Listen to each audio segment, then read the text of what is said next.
How's it going, everyone? I am back once again. I have been pretty much MIA for well over a month now with PC problems, but finally have it all solved, and today I am playing Xenonauts 2. I've actually owned this game, I think since they've had Milestone 2 or something like that. I did play it for a little bit of time back then. I don't really remember too much about it. I know, obviously, we're going to be creating an organization to fight aliens, recruiting officers, you know, with different abilities and whatnot. So, looking forward to it. If you've never heard of this type of game, it's basically like XCOM, if you're familiar. So it's going to be tactical. We're going to be looking around, depending on the mission, of course. I'm sure there's different mission types now, but for the most part, we're going to be looking around, trying to kill aliens, maybe saving hostages, things like that. And then eventually, we'll hopefully get new gear and stuff like that to better fight the alien threat, because they do not come in peace, and they are very well armed. They're extremely dangerous. So we'll see. Hopefully we can win. Obviously, it's us versus them, so they have not come in peace. They're here to kill us. So yeah, this is basically, I think, our officers. I do remember this guy. He's like the scientist, so we should meet him fairly early on. But yeah, hopefully everything's working good as far as like going live and whatnot. I'm not 100% sure, but seems like it is. So I guess we'll get started with the game. If you would like to have a name, you know, for an officer, I pity them, first of all, but feel free to drop your name in the chat, and we'll get you in there. With that said, let's get started. So, let's see. Yep, new game. Yes, soldiers, probably good. We're probably not a veteran. Unforgiving difficulty. Yeah, I remember the game was pretty challenging already. Yeah, challenging experience. It should not feel unfair. Okay, that sounds perfect. Looks like they have an extended mode now too. Let's see. Begins with the tutorial mission.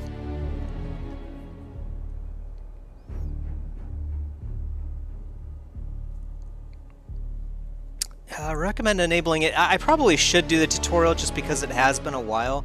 I don't want to make any like really noobish mistakes. I'm sure I will be making quite a few, but let's see. Daily operation points. Setting controls the number of operation points generated each day in the geoscape. That might be new. I don't exactly recall operation points being a thing. Maybe it wasn't, but anyway. Yeah, all this looks good, so we can see damage. That sounds good. The year is 2009. The world teeters on the brink of nuclear war. Tensions between capitalist and communist nations are at boiling point.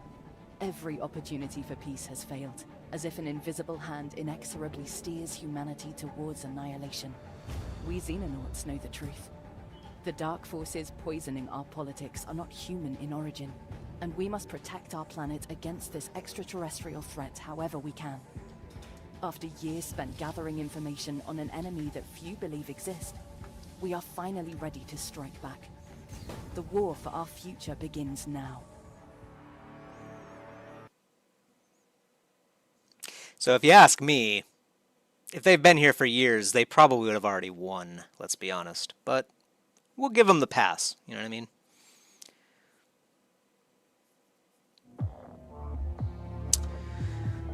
Alright, yes, in Xenonauts 2, we control a secret organization attempting to protect the world from an alien invasion. Excellent. We'll get a short tutorial. Yep, so every time we see a text link, we can hover over it. Yeah, it sounds good. Oh, I see. Oh, wait, let's see. Nested tooltips also contain stuff, however... let's see. When you move your mouse, you must lock them to place before you can do it. You can lock a tooltip by pressing the middle mouse button. I don't think that worked. Oh, I see. Wait. You can lock a tooltip by pressing the middle mouse button or simply waiting 3 seconds. The progress is in the top right. Somehow, somehow I don't think that works exactly properly, but we'll figure it out, I'm sure. My work on our radar array is now complete. Theoretically, Atlas Base should now be capable of tracking any alien UFOs within our radar range. Thank God. It wasn't exactly easy to borrow all those things you wanted. What happens now? We wait. An alien craft should pass in the next few days. At that point, the General takes over. I believe we're the General. Assuming he has returned from his expedition. Don't worry, he'll be back in a few days. Maybe that's us? I can't remember, actually. Until then, the Commander should be perfectly capable of filling in. So maybe we're the Commander. Soon to become the General. Alright. Blue circle around your base indicates the radar range of that facility, so UFOs flying into the area will be detected and can then be attacked using interceptor aircraft. Okay. I guess we can't choose where we start our base in the tutorial, so I guess we're starting in Africa. Yeah, and we can also slow down time. Oh, it is at the lowest speed. It looks pretty fast to me, but I guess not. Okay, yeah, this is actually minutes. Okay, gotcha. So... Yep. Nothing is actually occurring, so we could probably speed things up. Oh, they want us to go full speed. We are making a little bit of money, it looks like, too. 2 anomalies on the map signify hostile action that has raised a local panic. I do remember that being a thing, panic. It looks like maybe they changed the whole panic system, and now we just have like a doomsday percentage, doomsday counter. How close the world is to nuclear war. If it reaches 100, humanity is destroyed. That's not good. Crazy that they would launch. Yeah, I guess the aliens take over, like Russia, for example, in the United States, maybe, and then they just start launching nukes, right? Makes sense.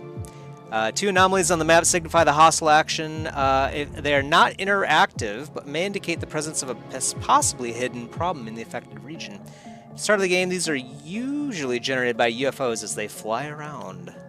That's terrible. Can't do anything about it because it's not in our range. We did detect a UFO on day 3, though. So, shooting it down will prevent it from causing panic in the local region, and it may spawn a UFO crash site tactical mission that allows you to recover valuable alien technology. That's going to be kind of like, as far as I remember, like the main mission, right? We're going to be trying to take aliens down, hopefully weaker aliens, and then collecting their armaments and probably doing some biopsies and stuff, so... That's probably what we'll want to do. So I guess we'll launch our interceptor. And it allows you to select the aircraft to be launched to the target. Up to 3 can be formed into a squadron, but you currently only have 2. Let's see. These have been selected for you. Automatically suppress the launch to go. And I guess it is automatically going to UFO 1, so that sounds good. And okay, so they give us a freebie pretty easily. It doesn't look like we took any damage at all, so that's great. Hardly any fuel. Oh, no, wait, we just got there. Gotcha. We just intercepted it, so now we will fight them. This definitely looks a lot different. I vaguely recall the combat screen for air combat being a little bit simpler than this, but we'll see if we can figure it out. We're entering engagement range of the extraterrestrial craft, Commander. Putting it up on the big screen. How do we think this is going to play out? Unknown. We have no data on the capabilities of these alien craft or what weaponry they may carry. I find that kind of ridiculous too. You guys have been down here looking at these aliens for like years now? Come on, you should have some knowledge. I suppose there's only one way to find out. Let's start by attacking with missiles. Yep, this is air combat. Xenonaut interceptor aircraft shoot down alien UFOs. Pretty straightforward. Yep. Oh, okay. The aliens can only have 3 too. I didn't know that. Let's see. You can select an aircraft either by clicking on them directly or by clicking on their information panel on the right side of the screen. Click on Angel 2 directly to select it. You you can also press 2. 2 being... I don't know, did that work? Or... Oh, I see. Okay. So we're allowed to move to certain waypoints or whatever. Our interceptors are currently both flying intercept paths towards the UFO. However, we should order the second interceptor to maneuver behind the UFO instead. Click the highlighted area behind the UFO to set a movement waypoint. I see. Okay, so we positioned ourselves to start over here, because we can probably only position ourselves in this, like, conal area or whatever. And now we're going to be moving behind the scout as it moves forward. So this interceptor will be safe. This one might get beat up a little bit. Interceptors intelligently control their speed based on the situation, but you can manually set a speed by using the throttle slider on the right. Let's see. That's probably this right here, yeah. I do like the new music. That's pretty cool. I'm pretty sure this is not a thing in the past. So, to achieve maximum speed, you will need to engage afterburners. However, aircraft using afterburners cannot fire their weapons. Oh, that's pretty unfortunate. Click the afterburner toggle or press F to engage the afterburner. So, obviously, our job with Angel 2 is to get behind him as quickly as we can and then unload. So, that's our deployment right there. So I guess we'll let the game go then. The missiles flew straight past. What happened? They appear incapable of locking on to the UFO. It has no radar signature and is emitting minimal heat. Okay, well, better close the distance then. We'll have to do this the old-fashioned way. Alright, so our interceptor has entered the fire arc. That's that red cone, I'm assuming. And we're about to be attacked. All weapons except missiles display their fire arcs on the battlefield. Ah, I see. That explains why we're able to launch that missile. I was wondering about that, because obviously he's still not in range. Alright. You can hover over the weapon tile in the info panel on the right.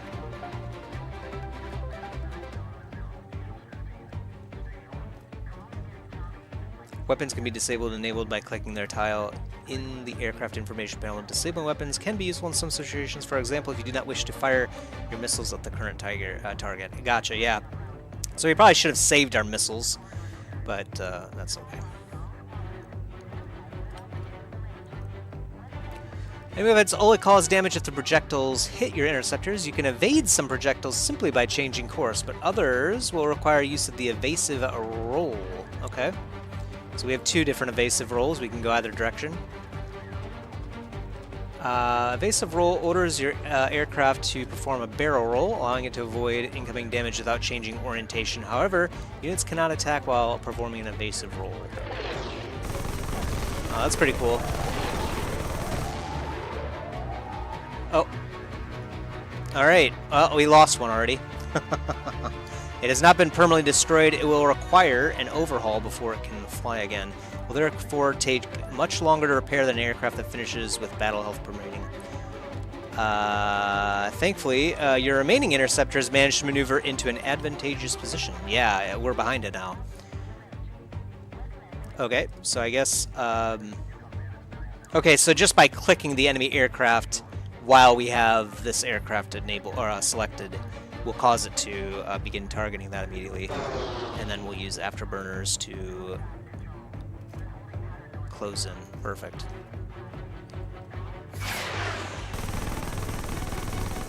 We probably should have held on to those missiles too. This is pretty nice. We're behind him. Nice job, Commander. Indeed. We must locate and recover the downed alien vessel as soon as possible. I do like the new aircraft simulation screen. This is pretty awesome. It was definitely way simpler before and did not have a lot of stuff going on.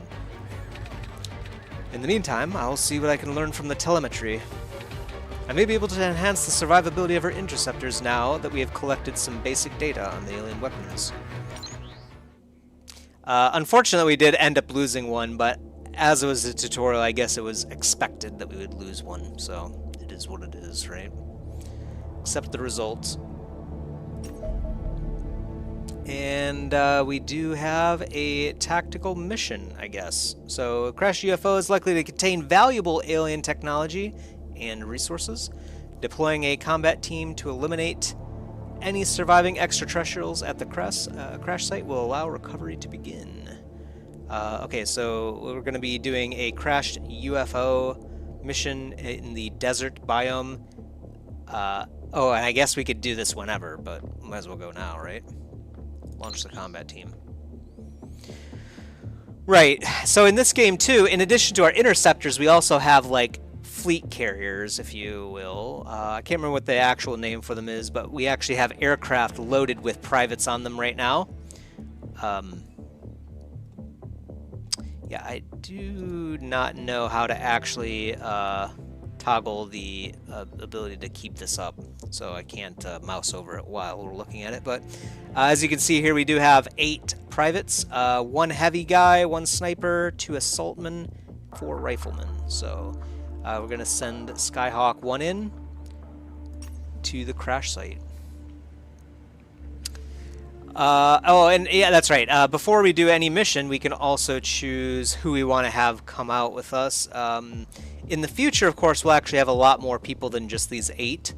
So we can, you know, if someone gets wounded or something like that, we can, you know, tell them to take a break and sub some new guy in or something like that. Yeah, so let's simply do the launcher option. Yeah, we'll look at all this later on. Yeah, we can change out the loadout and do all kinds of stuff to change how our officers deploy. So, and what our like objectives are to things like that. Hold the launch, Commander. We're picking up a friendly signal. The General is back. Fortuitous timing. I'm not so sure about that. There's a convoy of trucks heading our way. Those appear to be cleaner vehicles. Seems highly improbable that the General would ever voluntarily join forces with them. Exactly. Commander, put your men on alert and deploy them to the entry tunnel. Something's definitely wrong here. The plot thickens. I don't remember this either, so they must have retuned a lot of things. Then again, this is the tutorial too, so maybe this was always part of the tutorial. I guess we're gonna find out.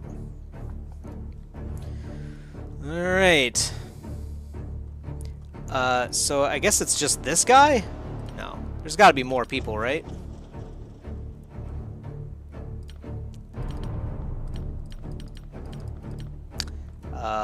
I thought I could click the other people, but this is the tutorial, so it makes sense. Camera can also be rotated using the Q or E keys. Oh yeah, that's right. I do remember this. Yep. You can change the camera height level using the mouse scroll wheel. That's going to be important as well to see like what's above us. Because aliens, obviously, you know, they could be anywhere. They could be on top of a building for all we know, right? And that will happen. I do remember seeing that a couple times. Each unit in tactical combat uses time units to perform actions. These are refreshed each turn and are shared between all types of actions. So for example, if you spend all of your time units moving towards something, you're unable to fire. So you do have to keep in mind, that's a pretty big important part of the game, is keeping in mind how much time units you have and how much, you know, you want to spend on your shot. So if you think you just want to move in and just do a normal shot, right? Or you really want to move very far, then maybe you could just go with a snapshot really quick. It just depends on the situation. So right now, I don't see any aliens, so we'll probably have to move forward at least a little bit. The good news is you can move like right here, for example. And if you don't like see anything new, you can, you know, inch your way forward a little bit. So that's the glory of the game, is you don't really know what's about to happen, and aliens could be like right here, you know what I mean? Just waiting for us to peek our head right out here so we get blasted. So yeah, so proceed. Yep, so it's this green bar down here is the 60 that we have. Welcome back to Atlas, General. Okay, so we are the General. How did the meeting go? Can't help but notice you've made some new friends. The Xenonaut project has been terminated, Director. Lay down your weapons. There's no need for this to turn ugly. Earth's under attack, General. You know that. We're not going to surrender our planet without a fight.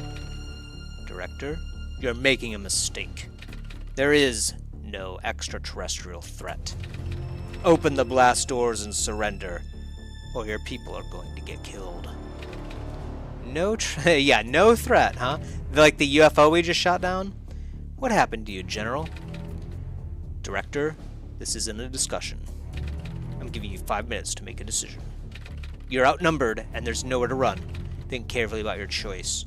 Over and out. If we surrender, what's the probability we turn up dead a week from now?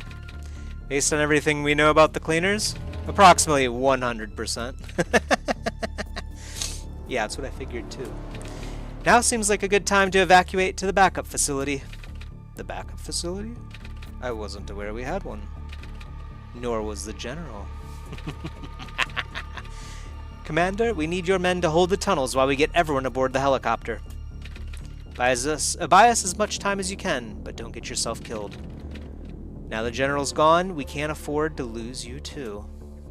So I guess this is me then? Is that what's going on here? Like we're the commander? Oh, corporal. I see. Yeah, we're not a private, so I guess we are a little bit more advanced.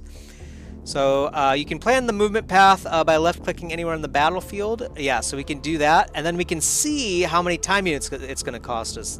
It's that 22 right there.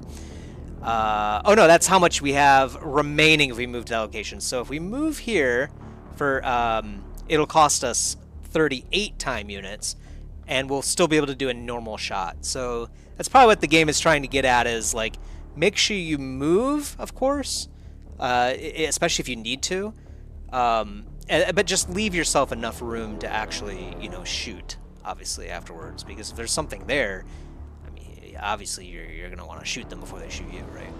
So left click the same tile again to actually lock it in. Very dangerous, though, to just walk right in here, but I guess the game did kind of tell us, you know, we need to basically hold this area.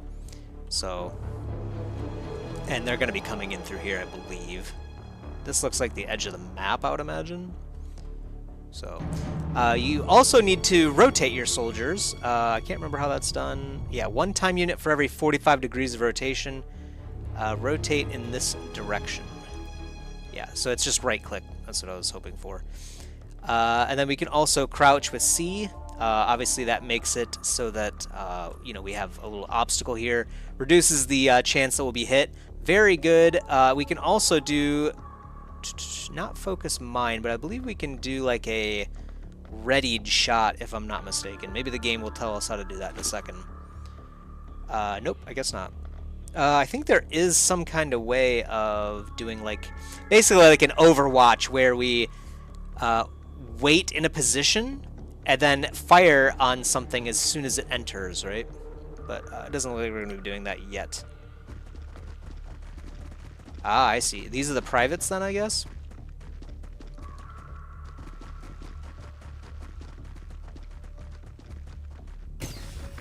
Oh yeah, here they are. Luckily, they just decided to move in. Yep. So, let's see. Visible enemies. Let's see. Attacking enemies. The green number on the left of the crosshair. The green number on the left of the crosshair indicates the time unit cost of the shot. Yeah, so this will cost us 29 if we take this particular shot. White number on the right is our percent chance to hit, of course. Click the enemy. Yeah, so it wants us to shoot this guy in particular, so we'll just blast him. And since we did not move, we do have enough damage to actually shoot again. Sure, it's going to tell us to do that. Weapons inflict between 50 to 150% of their damage value with each hit, depending on which part you hit, of course. So there is definitely a lot of RNG. It's kind of a meme in the XCOM community, if you've ever played. These 91% chances often become failures. Even the 3% chance to fail often becomes the failure, somehow. But anyway, let's see. Yeah, so we're going to fire a second shot and kill this guy. Boom, dead cleaner. Yep, as your soldiers does not have any TU remaining, we will select the next soldier. Space to mark your current soldier inactive. Yep, and then it automatically moves to that guy. And the game is telling us that, yeah, so weapon range is a problem too. You can see like the little yellow dots. So if it's in the green, like if the enemy is in the green dot range, then we can hit them with a very high likelihood of success. But at the yellow range here, we have much lower odds. So, you know, might want to move forward a little bit, or maybe even pick a different target. Obviously, the game wants us to shoot this guy probably, and we're gonna miss. Let's see. Weapons have a lower hit chance and inflict reduced damage also. Yeah, I forgot about that part. So, yeah, we missed. I think they just wanted us to see that. Yep. Next guy. Let's see. Yeah, this soldier is armed with a shotgun, so he definitely wants to get in close, as we can see here. Definitely a good shotty. Let's move in. This is obviously not how you'd normally be doing this, because, I mean, obviously a lot of these guys would have walked in, started blasting, like, right here, or they would be, like, you know, maybe setting up, like, an Overwatch of their own, you know what I mean? But the game's just trying to teach us what's going on here, so... yeah, so the game is telling us we do have a different fire mode. We have a couple different kinds for the shotgun, at least. Looks like we still do a snapshot. Oh yeah, so here it shows us the different fire modes. So 40% accuracy with a snapshot, but it costs less time units.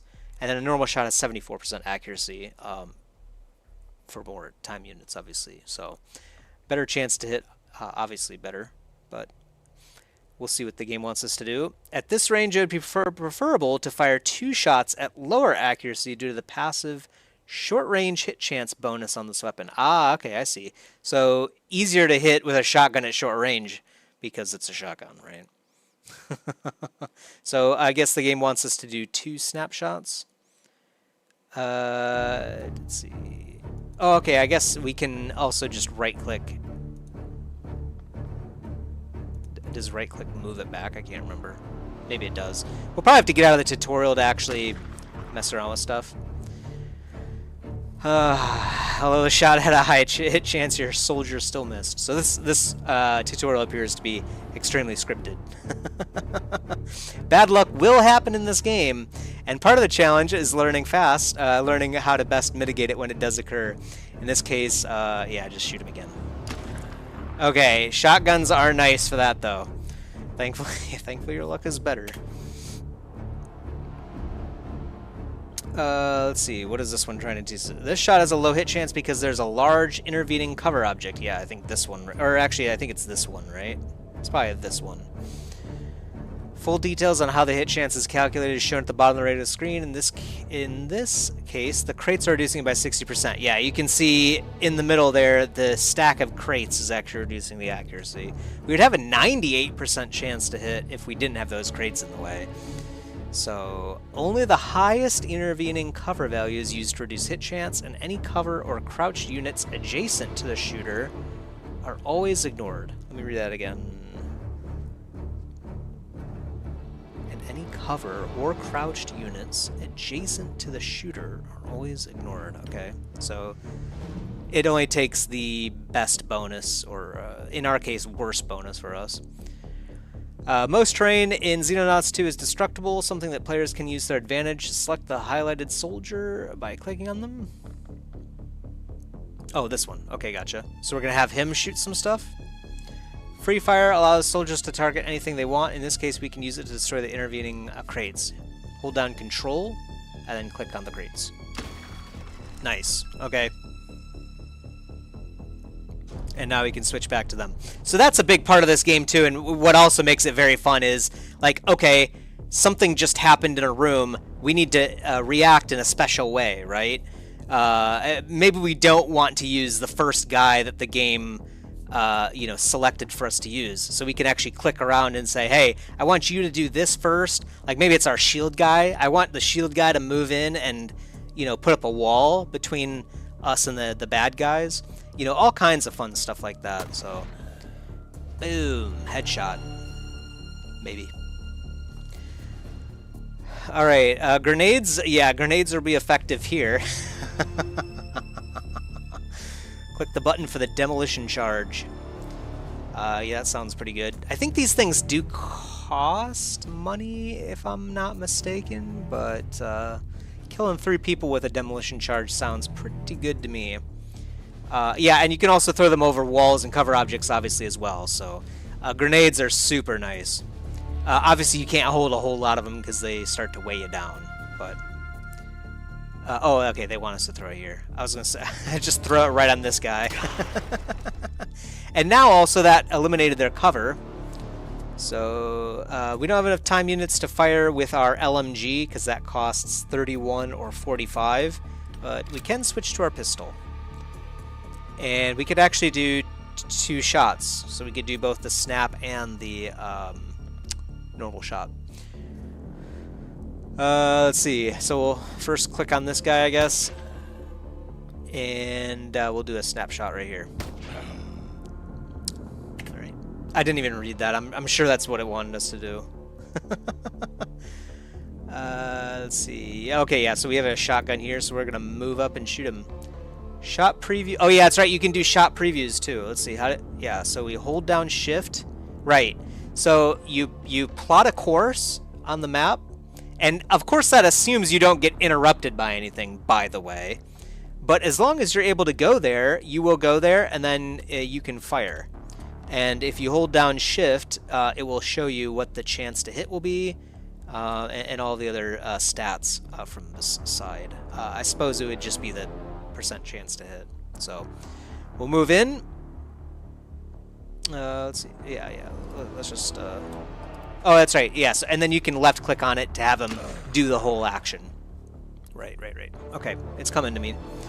I guess we're ending turn now. Normally, you might want to consider using your remaining time units to like move into a new position, crouch, hold angles, you know, funny stuff like that. But we're doing a tutorial, so more cleaners.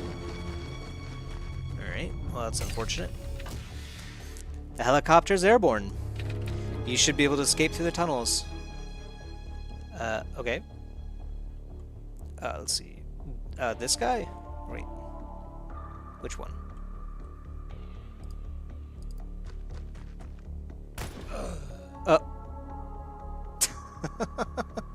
Did the game actually want us to do that? I feel like we should not have done that. Oh no, okay. So the game was showing us what Overwatch is. I was telling you about this. The unit ends its turn with enough time units remaining to fire its weapon. It may then perform Overwatch fire during the turn. So suppressing an enemy will prevent Overwatch fire. Yeah, so flashbangs will help out with that. Yep. So are we doing it right here? Or? Yep, looks like it. So we should have done that before we did anything else, you know what I mean? And then obviously, by the way, another interesting thing to point out was this guy was probably not able to do an Overwatch shot at us because he's aimed this way. So, so he would have never had a good shot on us anyway as we're like moving along over here. Same thing with these guys, actually. None of them really would have had a good shot. This guy may have, but he did also move quite a long way, so he might not have had any time units to actually do an Overwatch shot. So, things to keep in mind, like, while you're playing the game, of course.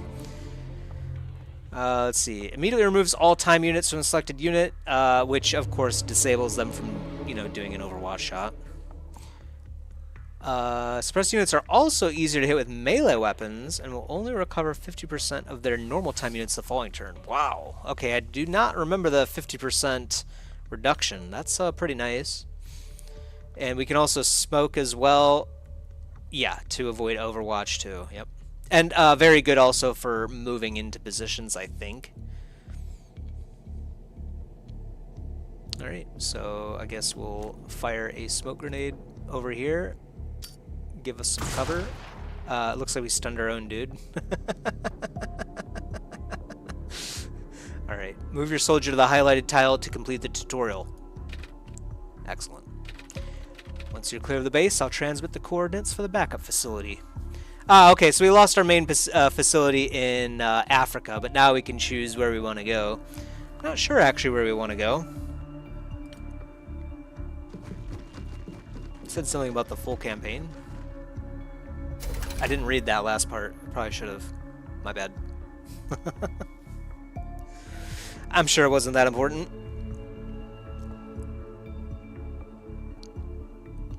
I wonder if we get to keep that corporal because we did the tutorial. I'm not sure. Ooh, this is new, I'm pretty sure. The Shadow War. Few believe our enemies exist, yet the malign tendrils of their influence can be felt across our planet. Rising tensions... Oh, no, yeah, that is like the opening mission statement, isn't it? Threaten to spark a ruinous nuclear war before the invasion even begins. Oh, Commander. Good of you to finally make an appearance. Welcome to our backup facility. We should be safe here, at least for a while. No getting around the fact that we're living in a derelict nuclear bunker full of 60s-era junk, though. Hope you're fine with cold showers, cold food, and, well, cold everything. The temperature is the least of our concerns.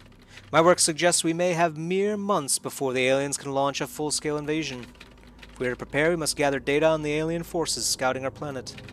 Of course, the cleaners are unlikely to make that easy. That's why I called this meeting. Commander, I'm formally handing over control of this organization to you. The situation has changed and we need someone with military experience making big decisions. I'll run day-to-day matters like keeping us supplied and getting this place patched up. All you need to do is figure out how to win the war. Easy. That's what I'm here for. Congratulations on the promotion, Commander. Yeah. It's like when you get put in charge of a supervisor role at your job. You're like, oh, I'm doing the same job, but I'm getting paid basically the same amount, and it's more responsibility. One hopes you prove equal to the task. We'll find out. Cool. So we do get to choose where we put our base. Even the geoscape, I think is what it's called, right? Geoscape? Yeah. Pretty sure. Even this is very revamped. Like you can actually see like the green and stuff. I'm pretty sure it was just like a blank template. You know what I mean? Like just the land masses themselves. So. Also, it looks like you have way more. Like you can actually. I'm pretty sure you could not do this in the past. Like. In the past, I think you could only cover, like, a portion of the United States, even, if you placed here. Maybe I'm wrong on that, and you could always do it, but I don't think so. For some reason, I remember it being, like, an issue where you would probably need, like, six or seven bases just to, like, find every, UFO or whatever. Just to have skies on everything. I never got there. I think I only had 2 bases when I played. But anyway. Looks like we could build here, but it costs more. I don't remember this being a thing either. So we could get partial United States coverage, I guess, like Florida and stuff like that, if we build down here.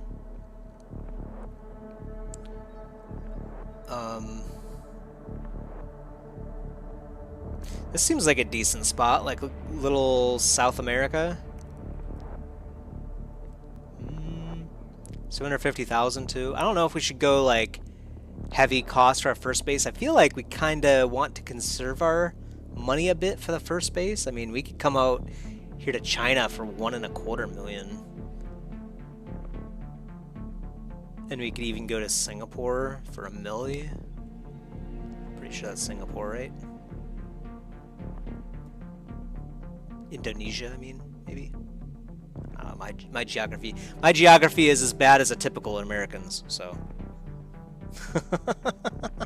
Pretty sure this is Indonesia, right? I mean, that could be cool too. I don't think I've ever set up like right over here. The thing is, we want to be able to shoot UFOs down over land so that we get a mission. I'm pretty sure, unless they changed it. I mean, it looks like you could actually build a base in the middle of the ocean. That's kind of weird, isn't it? I guess that's why they make it so the cost is lower now. Interesting. I kind of do want to try the ocean base, but I do remember it being a thing where you want to intercept UFOs over land so that when you shoot them down, they actually create a crash site, right? So, I kind of like the South America pick, so I guess we'll go with that. I don't know exactly where this is.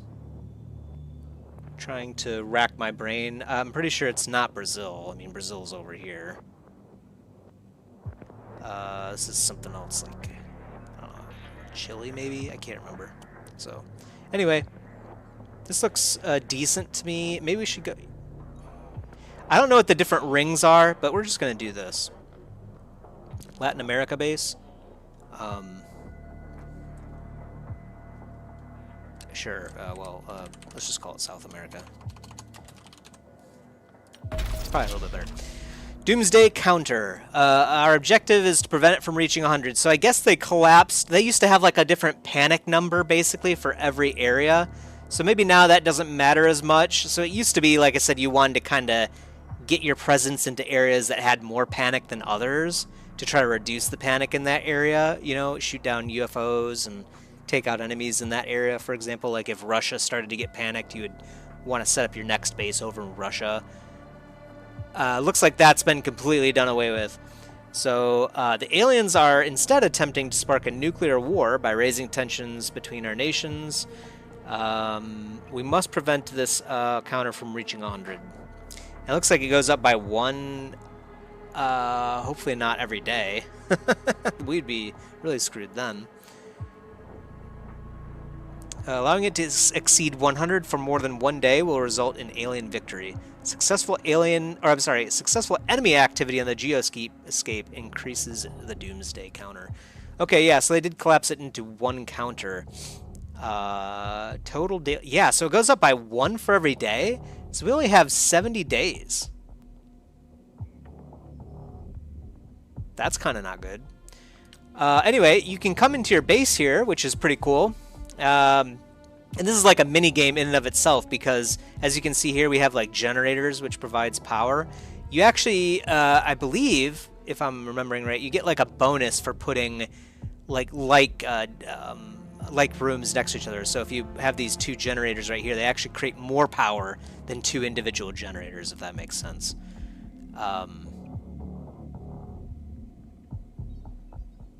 But maybe that's not a thing anymore because it doesn't look like we have a bonus here. Not sure.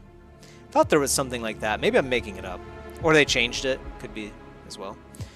Anyway, so we have power to provide living capability, living quarters. And I can't remember exactly what these do.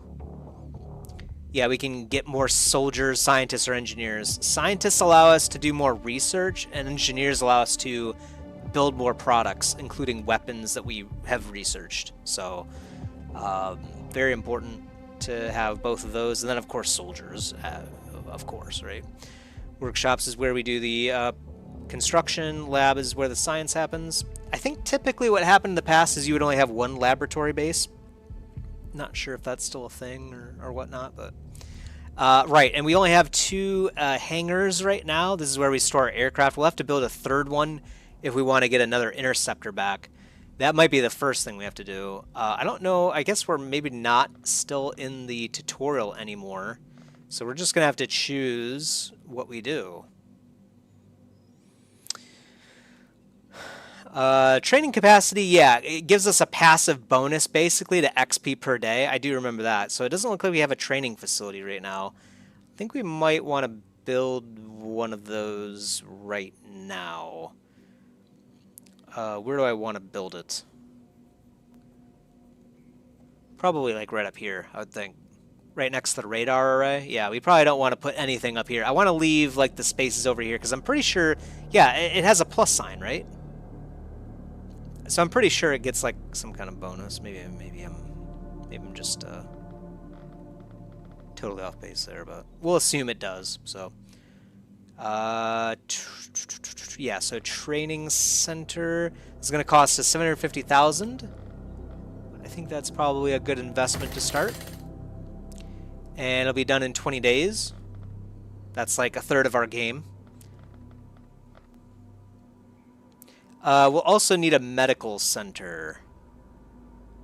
to heal our guys. But maybe we don't need that right away? No, we should probably get it right away, I think. Because this is going to be where... Yeah, it improves the healing rate. So maybe we don't need it right away. Oh, yeah, and increases the survival chance of casualties in battle. Both of these effects only apply to soldiers stationed at this base, so yeah. Oh, okay, yeah, so we'll need another generator first. Do that right there, and then medical center. Maybe we might want... Try to figure out if we want like an additional generator in the future. Or I'm sorry, like an additional training center. I don't think so though. We'll just do that right now. I think we can move it later on. I'm not too worried about it. But down to a 1.25 million. So maybe it was a good idea that we chose like, you know, one of the cheaper base sites. You know what I mean? South America. Let's see. So the only other thing is we could get a missile battery too. These are defense batteries, yeah. They fire at incoming UFOs in an attempt to destroy them before they land ground forces. So I guess eventually our base itself will come under fire. That's kind of terrifying.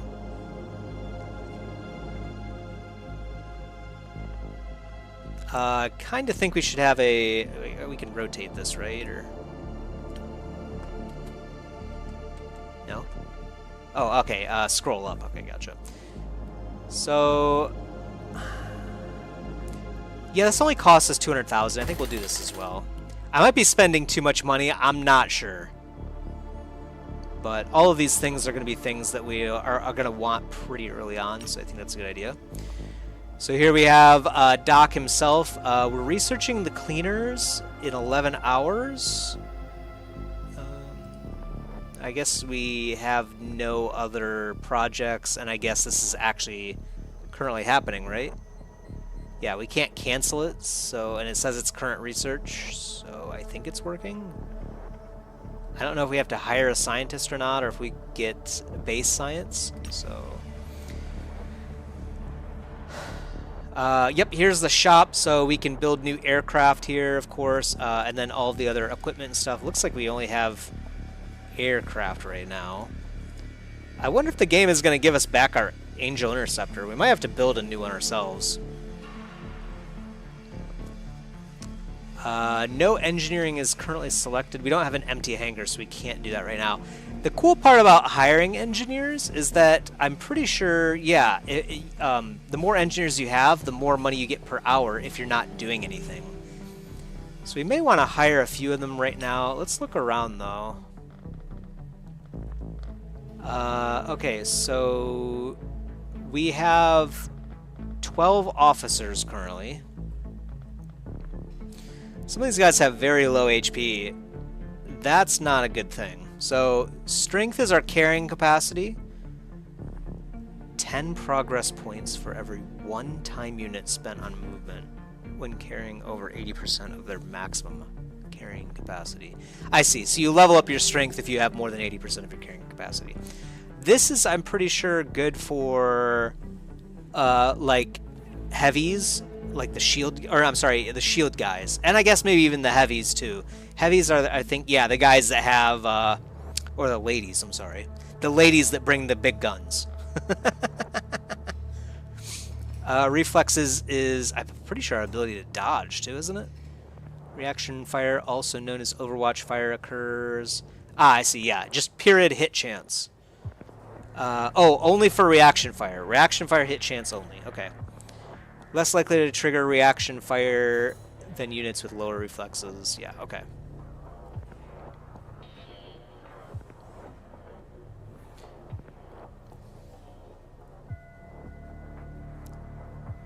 If your soldier only has a few time units left, they will take reaction fire from other units. So you have to have some in the tank in order to...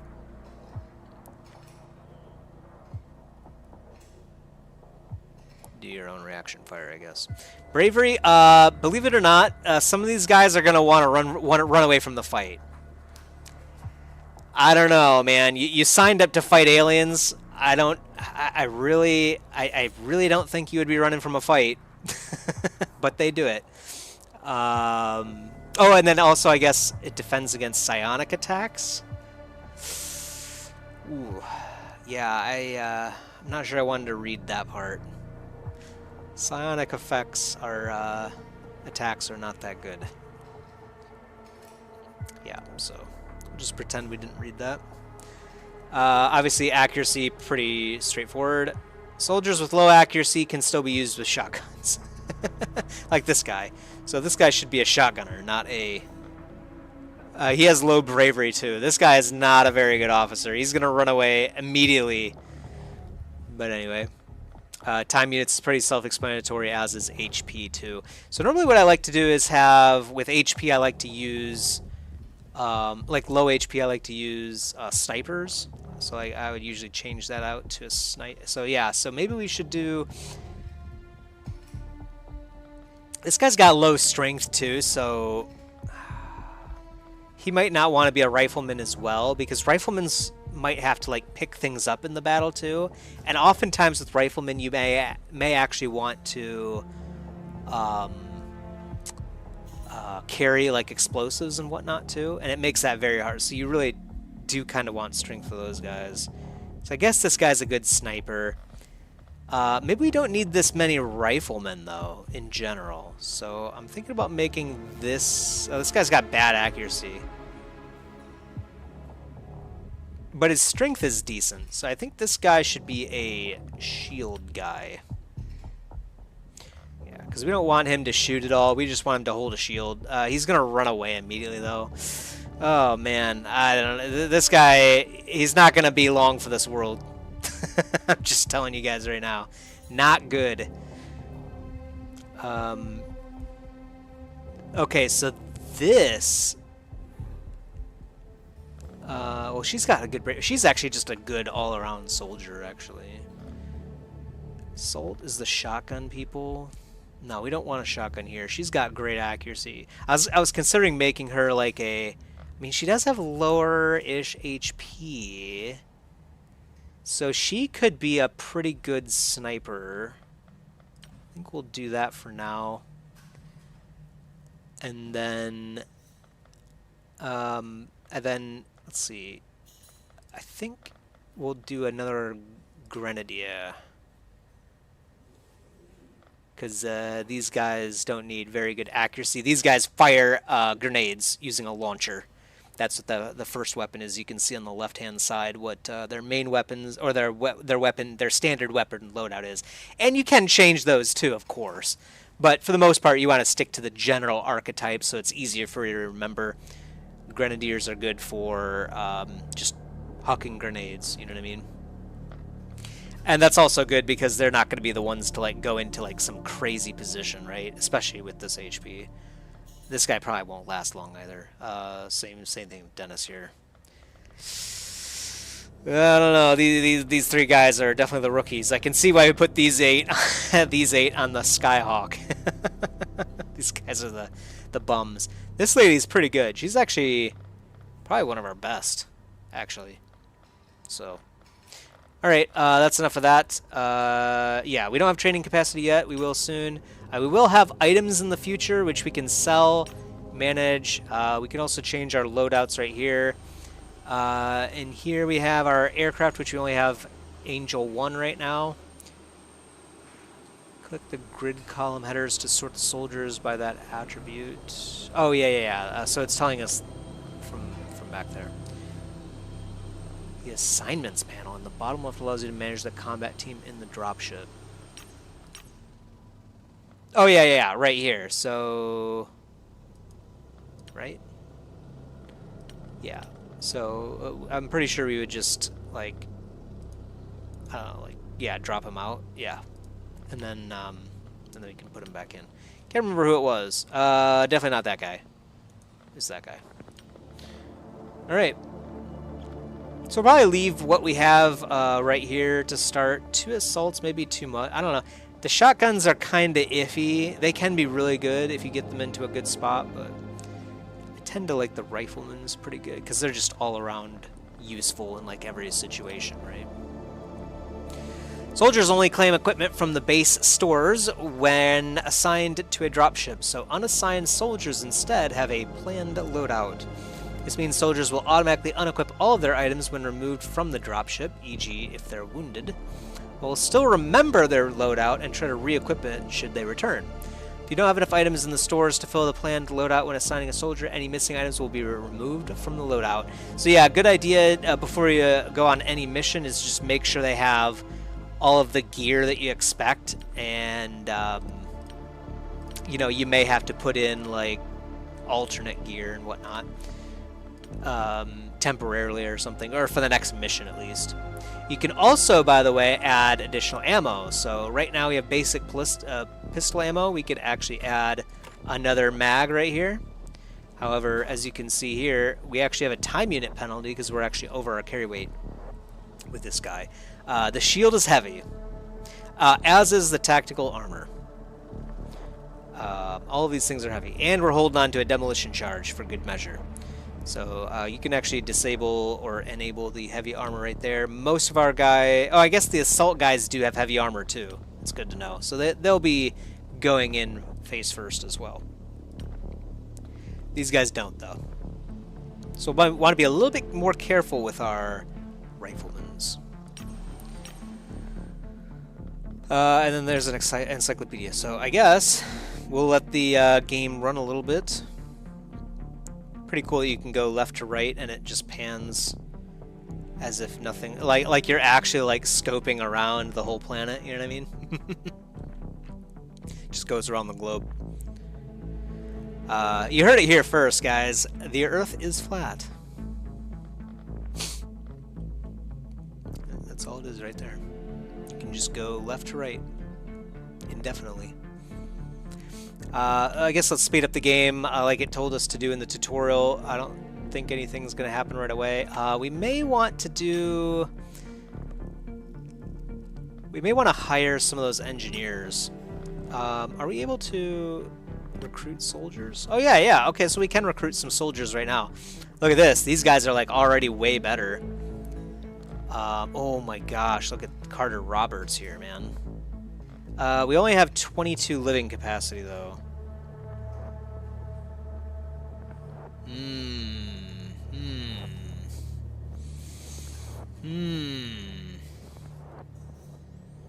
22.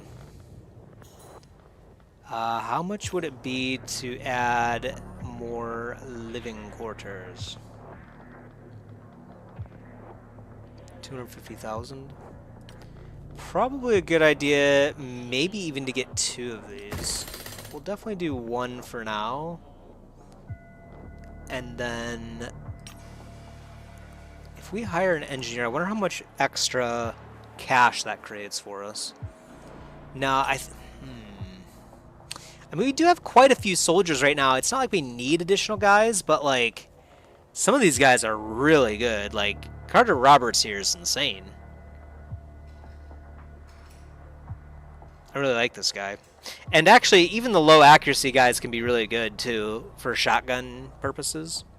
This guy's got a lot of HP, too. Not as much TU. This guy's better, actually. Less strength, but that doesn't matter too much for a shotgun guy. Yeah, this guy's like a really good shotgun person. There's a few very good officers here. I mean, look at these stats, you know what I mean? I think we'll forgo it for now. Hopefully the recruit list doesn't shuffle on its own, so we can pick those guys up. I think what we'll do is... Gosh, I feel like this might be the mistake, but we're going to get more living capacity in like 10 days anyway, so... Okay, there it goes. So we do have 5 right now. We can't actually hire more people. Okay, gotcha. I'm assuming it's the same way with... research, right? Yeah, okay, so we can't hire them anyway, so let's pick up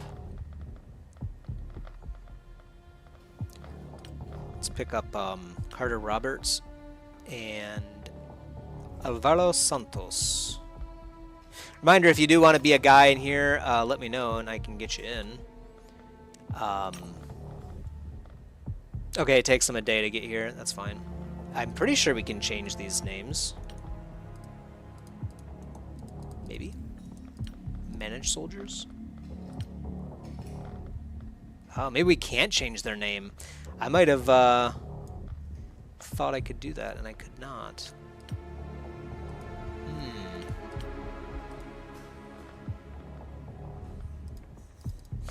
Okay, well, maybe we can't rename people. I might have to look that up after the stream is done, so you can take a look at that in case anyone does want their name in here.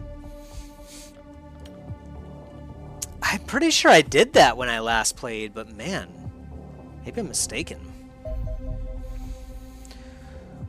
The Cleaners.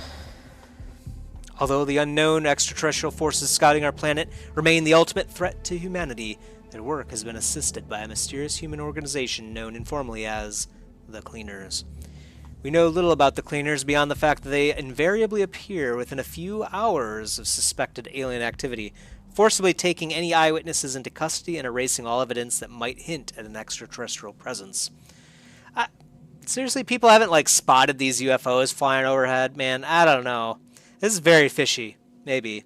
I guess they don't have any radar signature, like this said. They don't have any heat. They're probably light aircraft and whatnot, so I don't know, maybe. Maybe. Important missions are always handled by teams of Cleaner soldiers carrying military rifles and wearing distinctive green hazmat suits, rebreathers that entirely conceal their identities. More mundane work is usually handled by besuited agents with similar equipment to law enforcement personnel. As anyone that develops an interest in the Cleaners tends to disappear without trace, we previously avoided probing too deeply into their organization. At least that's a sound reason. I'll give them that one. In turn, the Cleaners largely left us alone. One suspects Operation Division's monomaniacal focus on operational security made monitoring our activities far too difficult to be worthwhile. Yeah, so we left them alone. They're like, okay, we don't care. Aliens are coming in. We're helping them out. It's all good. Obviously, this equation has now changed. The Cleaners are clearly devoting significant resources to eliminating us, and we must be prepared to fight them directly if we wish to learn more about our alien enemies. Hope you and your men are equal to the task, Commander. If we cannot defeat the Cleaners, humanity will stand no chance against their extraterrestrial masters. Terrible. Frankly, terrible. We'll speed up the game a little bit. Let's see. Tactical Atlas base.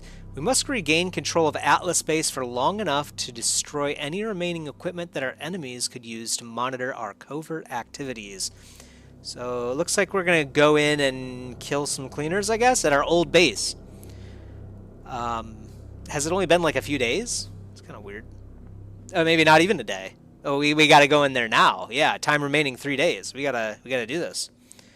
So I guess we'll get operations, which I still don't know how to see.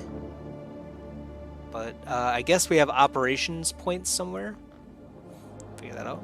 Oh, if you lose, the game's over. Might be a quick one for us.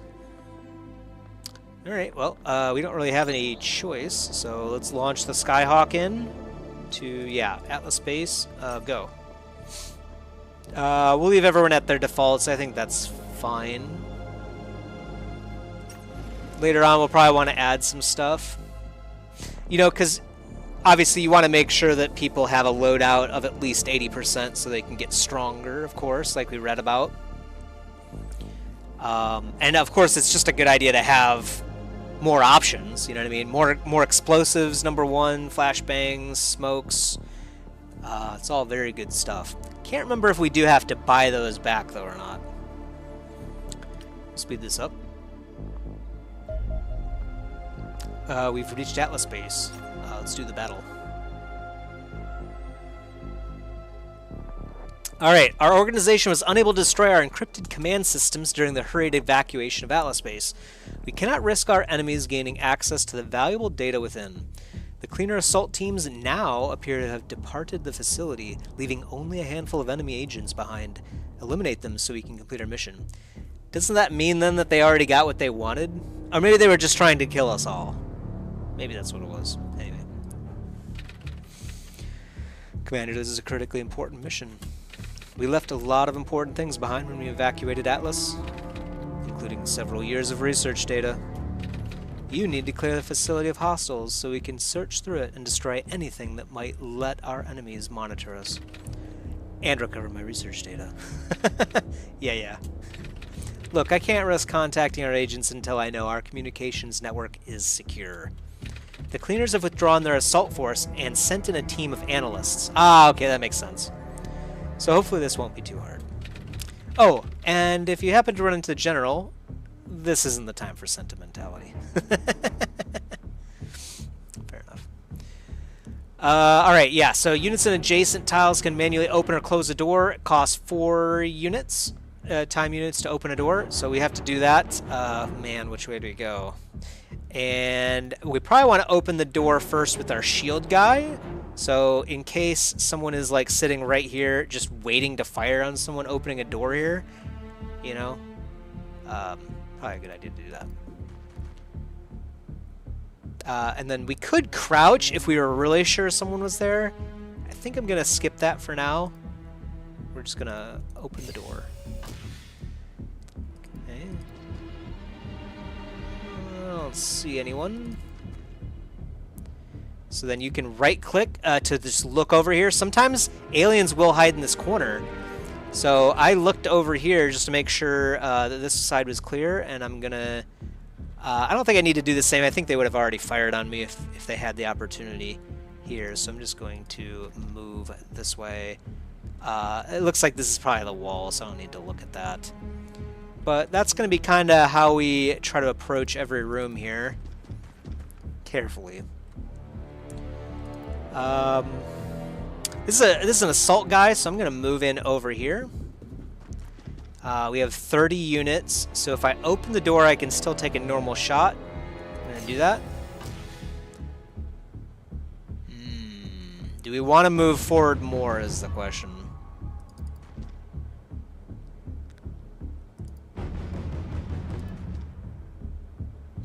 I don't want to go any further. I'm going to crouch right here, and we'll just hold. Same thing with this guy. I don't know. It might not be a good idea to split up like this. Ooh, this looks like a dormitory. So what you can also do is you could like start to move your other guys in behind him.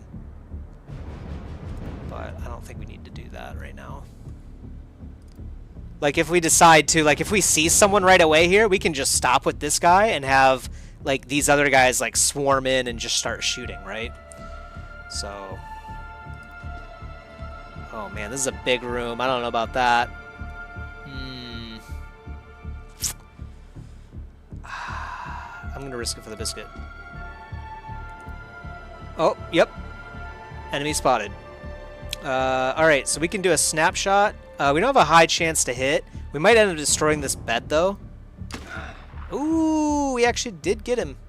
Alright, so he's done. And this guy automatically turns to us. So, next soldier, I guess. Ooh, I don't know. So the problem is our own guy is in the way here. I think we could move right here and do a snapshot on him. I don't know if this will work. Let's see. Yeah, so we can't... We're holding down shift. We still can't shoot him. No, do not turn on sticky keys. Holding down shift... I'll have to disable that later. Yeah, my PC is basically brand new. I had to reformat everything. So... Yeah, so we can't go right there. We have to come right over here. If we go right here, we don't have any time units to do a snapshot. So I guess this is going to have to be the option right here. We have a 48% chance to hit. And we also have a 20-something% chance to hit this guy. So that's kind of like the issue right there we're already running into with me moving this guy in too far.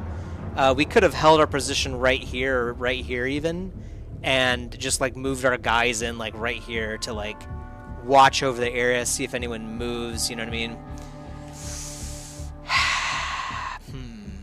Do we take the shot? I don't know, that sounds pretty bad. This guy's gonna take some damage anyway.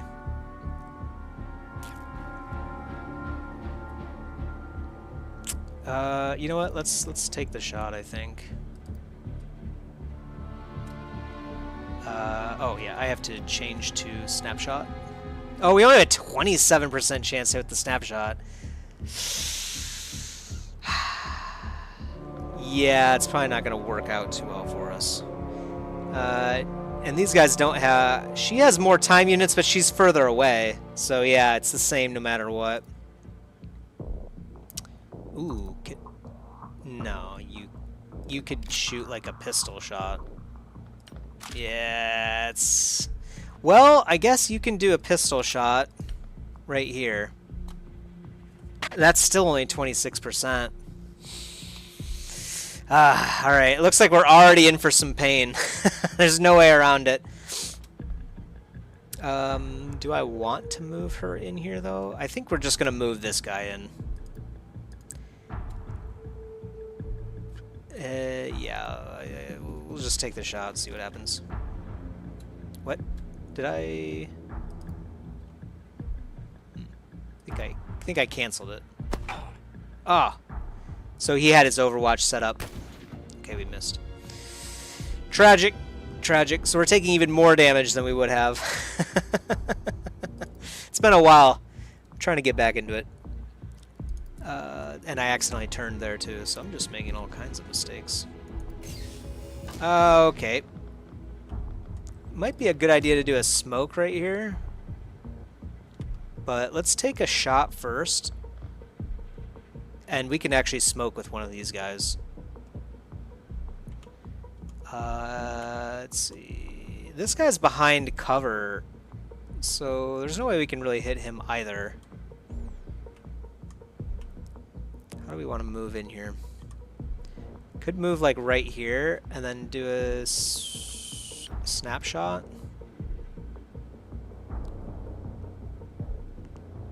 It's not a bad way to go about it. Let's...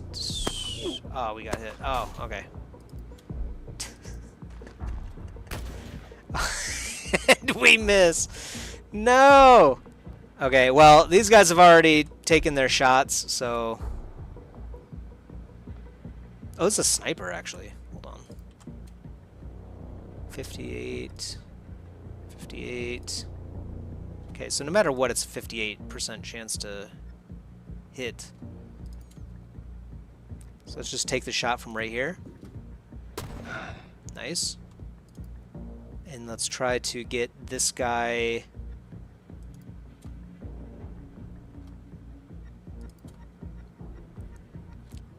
looks like 54%. Do we have enough? Let's see. Yeah, we barely have enough to do that shot, so let's take that shot. Right? 27.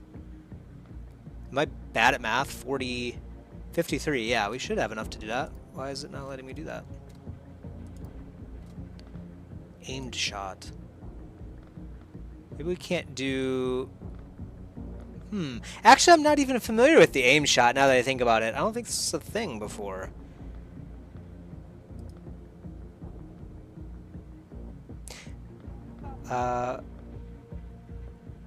Interesting. Yeah, I'm not sure what the issue is here, number one.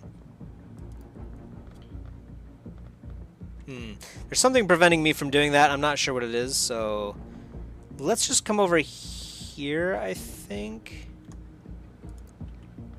and do a 3-shot burst. Okay, so we have 3 shots going into him, 41% chance to hit. Should be able to take this guy out. So let's do that. Okay. It's comical. It's comical. Let's see. Well, we could just take a pistol shot and do a normal shot. So like right here. 66% chance. Please. There we go. Alright, okay, we can't go over that cover, so I guess we'll just look this way. There's not even really any point in crouching because this guy's going to be the one to get hit anyway, but I guess we'll do it. We have the spare time units and we can't afford to do a reaction fire, if that makes sense, right? Okay, well, I guess it's time for punishment. We didn't take a whole lot of damage already, but... Alright, well... This guy can move in a little bit more. I accidentally right-clicked again. I gotta stop doing that. Let's see... I kind of would actually prefer to give some help to this guy. I'm just gonna move over here for now. Yeah, and you're just gonna hold right there for sure. Okay, good. Ow. A bleeding wound. Okay, I hear some doors opening. What did it say? Okay, so one of our units has suffered a bleeding wound and will suffer 5 HP damage at the end of each turn until it's healed. Using a med kit on a soldier will automatically heal all bleeding wounds, and each bleeding wound has a 25% chance of healing each time it causes damage. So we're definitely going to have to take care of that this turn. Can she heal herself? First of all, though, we're going to use this guy to do a short burst. Sounds good to me. Yeah. All right, there we go. That's more like it. Oh, I meant to move there first and then crouch. Oh well. We'll get used to it as time goes on. It's been a while since I played this game. All right. Can I just blast him from here? Yeah, there we go. That's more like it. Okay, we're gonna crouch right here, and then you look over here really quick. Okay, just so that I know what's going on here. It looks like there's actually a room right here too, so move over here and then C to crouch as well. Because I don't know if anything's going to come out from here. I don't think there will be, but you never know. You never know. She has 19 time units left, so if I turn this way, it might cost 2 time units, and then I won't be able to do a ballistic shot. I think I can still do my ballistic normal shot reaction, you know, at this door if someone comes through, so I don't think we want to do that. Oh, they closed this door. Oh, that's weird. Alright, well, can you heal yourself? Okay, good. Perfect. So we'll want her to stick back a little bit at this point. She's suffered some wounds. This guy can't move anymore. You can, though. You're an LMG person. Yeah, long burst is 47, so can't really go too far. Let's bring our pistol back out, and we're gonna move over here, I think, and then crouch. Okay. Sniper, let's get you in over here. I kind of don't like, by the way, having no riflemen, because the riflemen are the only units that carry a medkit by default. So I don't really like having these two guys by themselves over here without like a medkit, because as you saw with this Private Anna Vashchenko, you can just get hit with bleeding and you can just suddenly like die unless someone can get to you quickly. So alright, so I'm gonna use you to move forward here. Okay. Of course, they probably would have fired at us already.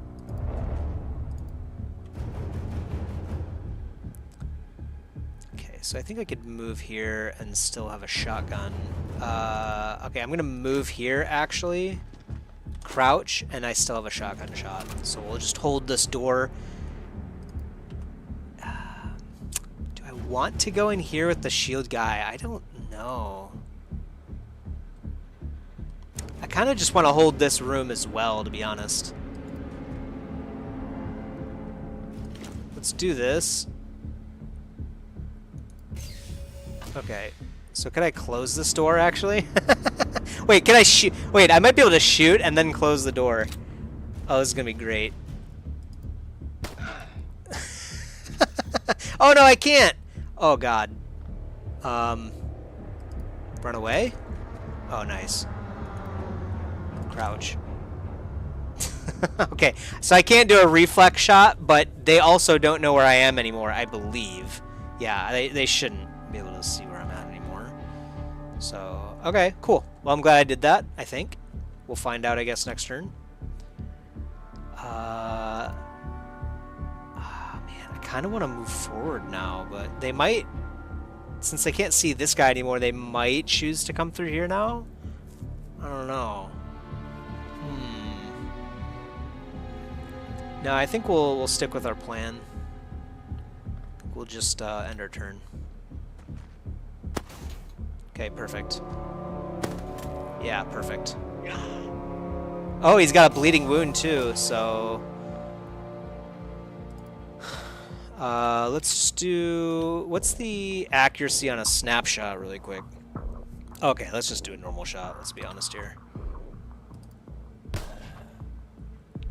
And I guess yeah, so I can't close the doors myself. They're able to. I guess because they hold the facility. We can't. So... there's probably no way for me to get over here really easily.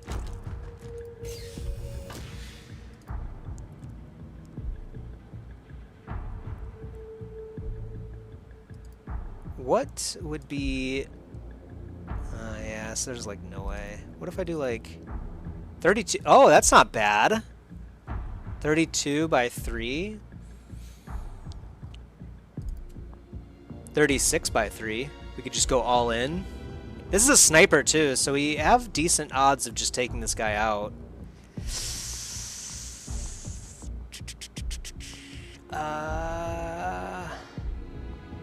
Let's go for it. This guy's got like heavy armor anyway, so...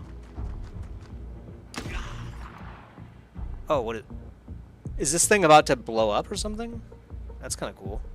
I don't know what's about to happen there, but...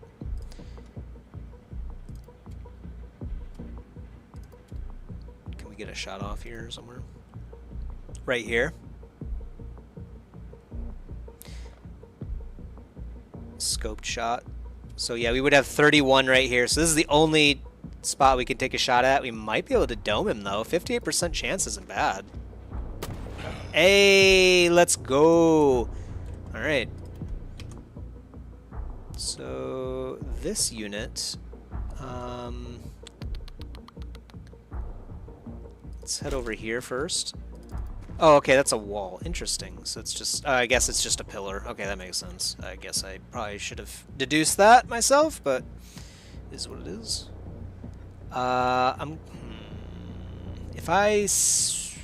If I post up like right here, I guess I could do a snapshot. You know what? Actually, I'm gonna do this. There we go. And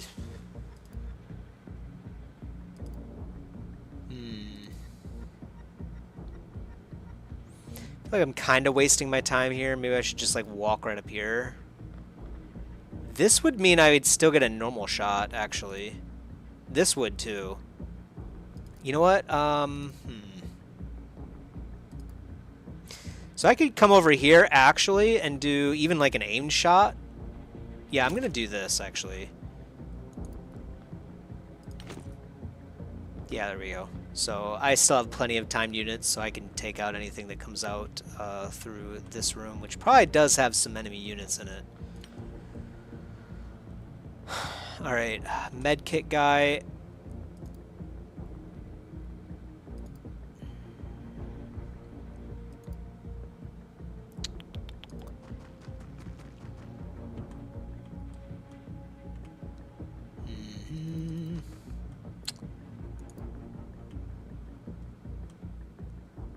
Yeah, that's pretty much as far as I want to go, frankly. I don't think I even want to crouch, because I want to be able to get a normal shot off in case something does come down this corridor, perhaps. Well, actually, we do still have this guy to choose. Emily Davis, our LMGer.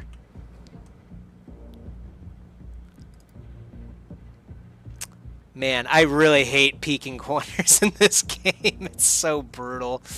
I mean, yeah, we don't even have the ability to throw grenades. Do you? Yeah, you just have a demo. Yikes. Yeah, I don't know about that. I mean, we can still back up, I guess. This is scary as hell. Yep. Oh, I don't know if he sees us, actually. Okay. Let's come over here and pretend that didn't happen. And then we could do a short burst, but there's no way. Yeah, that's way too long range. Could move forward and just get cover, but I don't think he sees us. I think it might be wise to just hold this position right here, frankly. Even though that seems like kind of wasteful, you know what I mean? Turn, like, efficiency-wise or whatever, but...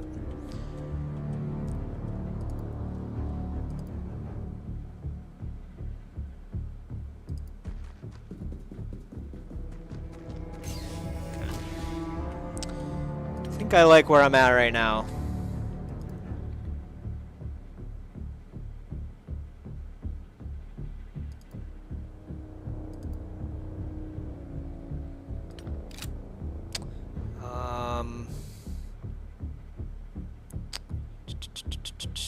We could just like be right here, I guess. And then crouched. Yeah, that should be good. Yeah, I think we'll wait. Let's see what they do, actually, because then we'll figure out from there, like, you know, if they'll actually notice that we were here. It's a good opportunity to learn whether or not these cleaners were able to actually see that. My assumption is they would not know that I was even over here. So we'll find out, I guess.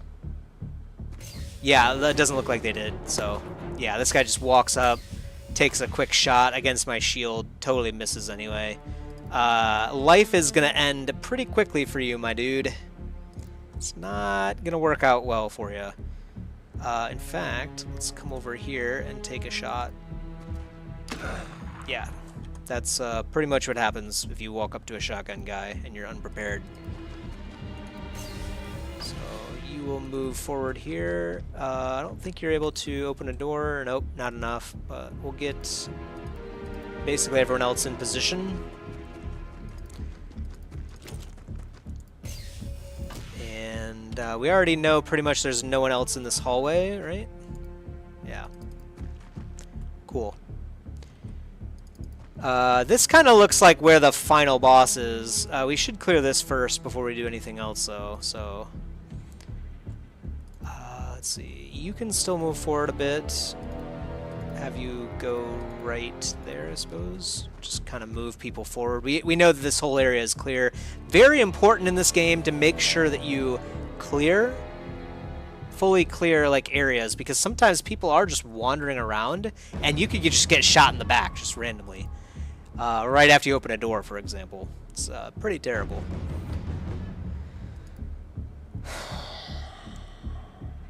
Okay. So...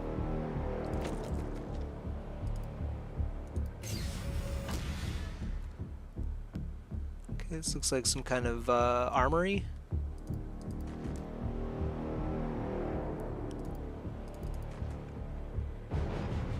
Here comes the moment of truth. Okay, cool. Okay, cool. Empty armory. Just what we love to see. I think you could even queue actions, too, so, like... yeah, I think you could actually queue that. Let's find out, shall we?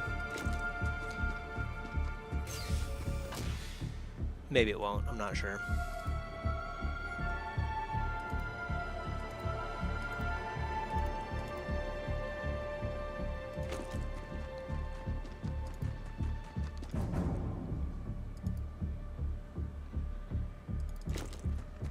I'm not too worried about them coming through this door, just because, you know what I mean? I'm kind of like metagaming here a little bit. Like, I really think the boss is probably holed up in this room, right? I'm assuming that. It's probably a bad assumption to make, but we'll see. Oh, I do hear some door. Okay, it's just these doors being closed, I think. Okay, so that's fine. So you can come over here. You can be right here now. The other thing you'll notice too is they have to obviously path around their own soldiers too, so sometimes it can make sense to move your 4 people in first, and then, because I would have saved like 4 TP there, or 2 time units there. Doesn't really matter that much in this scenario, but definitely something to be cognizant of in the future, especially when you're in like a tight corridor, you know what I mean? Oh gosh, are we ready to breach? I don't know, we don't really have anyone in position, so let's just do this first.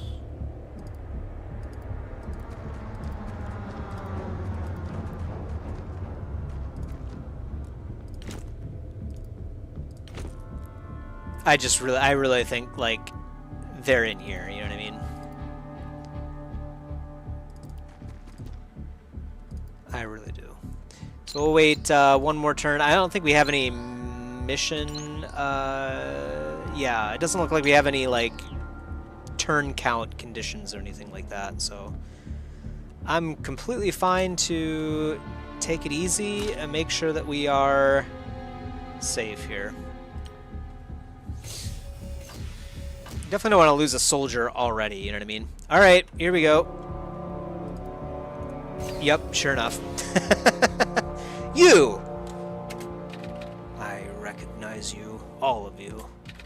Why don't I remember anything about you? Ooh. The plot thickens. Is the general being mind controlled? Oh man, I don't know about that. That's crazy. It doesn't matter. I will not allow you to interfere. Oh man, that's crazy. I wonder if we could well, I don't think we don't have any. Later on, I will say I do remember this. You can get taser weapons. So those are pretty cool. You can actually take down enemies with that. Shoot, I don't know if I want to walk in here. Okay, so it's 2 cleaner agents and then the general. I'm still on the shield guy, which I think is fine. I could walk forward and just soak fire. Yeah, actually, let's see. Can we... Oh, yeah, let's just unload, actually. Wait. Oh, yeah, let's unload on the general. Oh, yes! Oh, okay. Okay, so maybe we should have moved forward first. That was painful. Alright. Alright. Shoot this guy. Okay, yeah, so these guys were ready. That's fine, though. So, 16% chance to hit. But it is 10 shots. Can I, like... This guy might still have another free shot, so I might take a free hit here, but... I kind of want to get a better percentile. Oh, yeah, there we go. Oh, yeah. That's what we like. That's fantastic. That is what we love to see.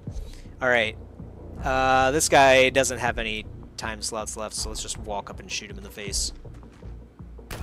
Yeah! Alright. Oof. Okay. A bit sloppy, but we've learned a few things, and I gotta be very careful about just right-clicking randomly, because that will waste time units. We do not want that.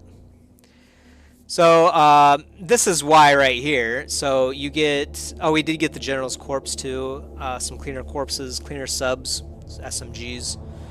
And, yeah, so people do get injured and wounded. Luckily, I don't think there's any death chance unless they did run out of HP. I can't remember if that's true or not. I'm pretty sure that's the case. Sometimes I think even if they have 0 HP, if you pick up their body, which you can do in the game, you can bring them back, and I think sometimes you can actually recover them. Like there's a percent chance maybe or something like that, but But anyway, looks like we also did gain some stats for doing that, and Emily Davis actually leveled up. She went in there and she was just like unloading, and that was enough to increase her strength, bravery, reflexes, even accuracy by 2 points, and time units. Very nice. So our sniper is injured for a while, and all 3 of our riflemen are. Kinda typical, to be honest. So, but we could have probably played it a little bit better than that, but not too bad. Operations points. Okay, so I guess we have operations points now. Oh, is that this? 150 plus 10 per day, I guess? The destruction of the Atlas Base command room allows operations divisions to deploy covert agents to assist with our objectives. Our organization receives 10 operation points per day, which can be spent on conducting various kinds of strategic operations, for instance... Oh, for instant benefits. Okay, so I guess we can... Oh, yeah, that'll be interesting. I don't know anything about the operations points stuff. That's cool. We can also recruit supporters, which unlock permanent bonuses. We can also use them to eliminate alien infiltrators. Oh, okay. So if we just see something on the radar that we don't want to deal with, we could just be like, all right, take that thing out of the game. We don't want it. Maybe. All right, Skyhawk's coming back. What is this? Oh, okay, it's the different regions, I guess. Oh, so we can actually... Well, why are we able to recruit people in... I guess we could recruit them from anywhere, but maybe not China? That's kind of weird, isn't it? Supporters can be recruited by the Xenonauts to provide a permanent bonus to your organization, or they can fall under alien control and become an infiltrator that raises tensions in the local region. There are 5 supporters per region. I don't know why I can't seem to... Why? Oh, I see. They're over here. I see. So there's 6 regions. Wait, did it say 5? Oh, no. Did it go away? Oh, that's right. It was this. Okay, cool. So 5 supporters? I only see 4. Recruiting all of them unlocks a powerful region bonus. Supporters with stars, on the right, kind of represent elite supporters. These require more operations points to recruit, but provide double the normal benefits. Green dot is shown on the icon. The protection status of that supporter means they will cost fewer operation points to interact with. Red dots cost more. Okay. So it might not be a bad idea to get bonus support in, like, you know, areas that we're not building bases in, like Russia or China or something. Yeah, we did increase our doomsday counter. Oh, man. This is intense. I didn't expect to only have 70 days to win the game. The game did say, though, if we knock some stuff out of the air, we can drop our doomsday counter a little bit. So maybe it is longer than that. I'm not sure. I don't think these people will start to heal until we actually get back to base. Yeah, so guess we'll just speed up the game here a little bit. New research projects are available for study. Waveform analysis, which is part of the plot. We could also build combat vehicles, and we could have an autopsy in the general. Yeah, I'm pretty sure that's going to tell us something messed up happened with this dude. I don't know. I kind of do remember maybe a little bit the general, but I don't remember it being like an actual plot point. Maybe it was. I can't remember. Anyway. Autopsy for a cleaner agent. While it was previously unclear what role the smartly dressed agents observed supporting cleaner age operations played within our organization, the autopsy process has revealed a great deal. There's little question that these cleaner agents are entirely human. Several of the bodies were easy to identify from personal effects and medical records, and all have been confirmed as employees of government intelligence agencies. Oh, that's fantastic. So they're already infiltrating, like, government. Yeah, that's superb.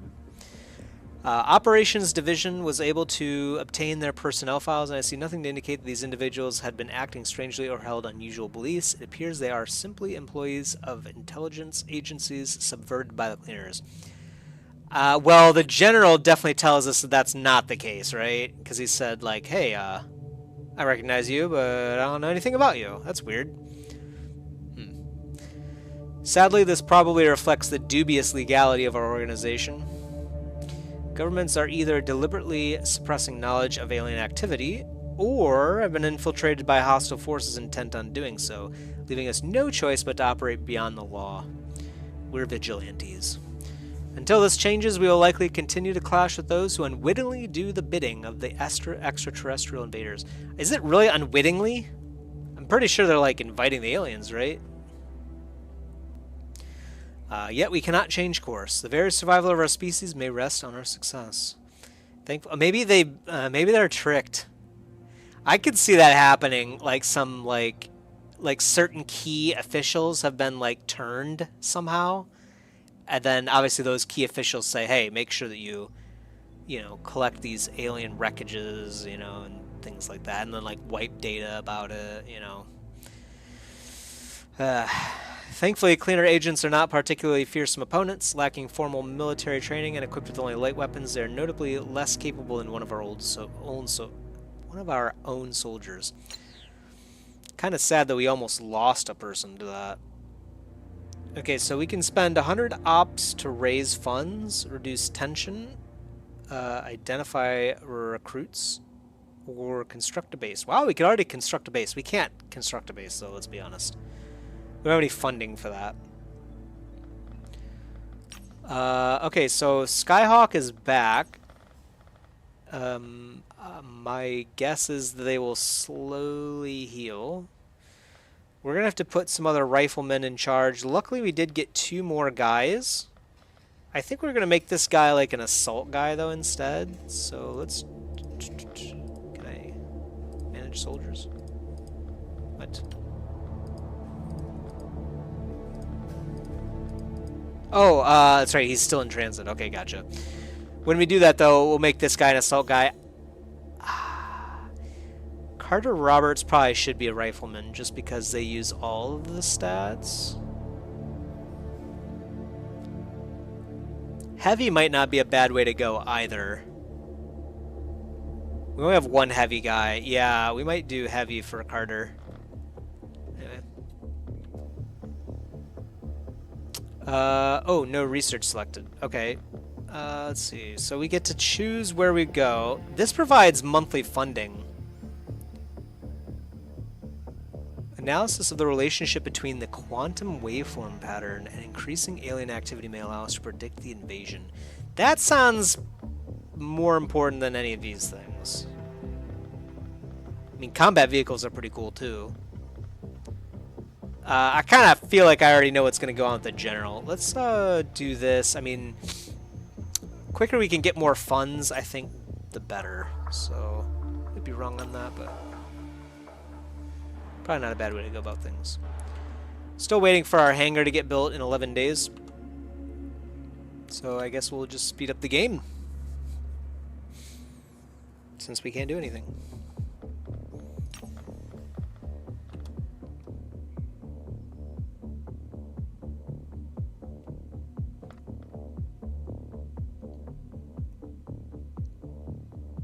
Oh, I guess we could actually have them, like, do patrols or something, too, with the aircraft?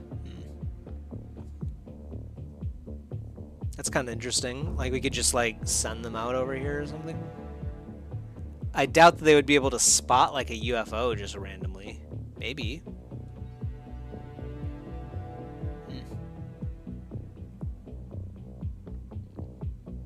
The skies are clear. I'm sure there's, like, at least 3 aliens flying around. Probably in other areas of the map. Maybe there's not, I don't know. I don't know, I mean, obviously we got the doomsday issue here, so it's not like we can just chill. Maybe we should buy one of these supporters. Supporter intelligence. Neutral is the default state of supporters. Recruited neutral supporters using operation points. They provide the organization with the permanent bonus. The effect depends on the type of supporter, and if all supporters, yeah, right, we get the region bonus. Alien activities can turn neutral supporters into infiltrators that generate negative effects. Okay, so we have to keep that from happening. Infiltrators can be eliminated using operation points, but the cost increases. Okay. So right now, I think getting the protection status of the target is isolated. Supporters have a protection status that represents how difficult it is for Xenonaut agents to access them. Those in an isolated state require fewer operation... Oh, yeah, right. Okay. Oh, okay, and the protection status changes, too, so you kind of want to keep an eye on this. It's like a little mini-game. So, yeah. So, I think we'll do, I mean, we get 1 operation point per day. What does this give us? Engineering project duration? It's kind of cool. Research project duration. I mean, I think the ops is really nice because then that just snowballs us, right? Oh, can we stop or? Oh, I guess we can't stop, so let's just do this for now. Gives us +1. Try to get the snowball rolling. I kind of do like the fact that we can't pause it, but it's also like, oh gosh, need to be careful. Well, I guess you can pause it if you just go into like the base or whatever. So. There's a way to pause it.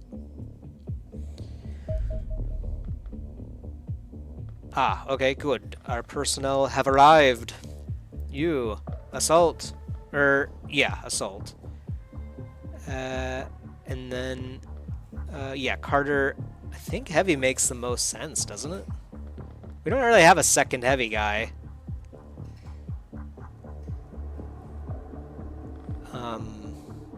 I don't know, with accuracy like that, though, I mean... I feel like it'd be a waste to have this guy as a heavy. I think we'll just leave him as a rifleman.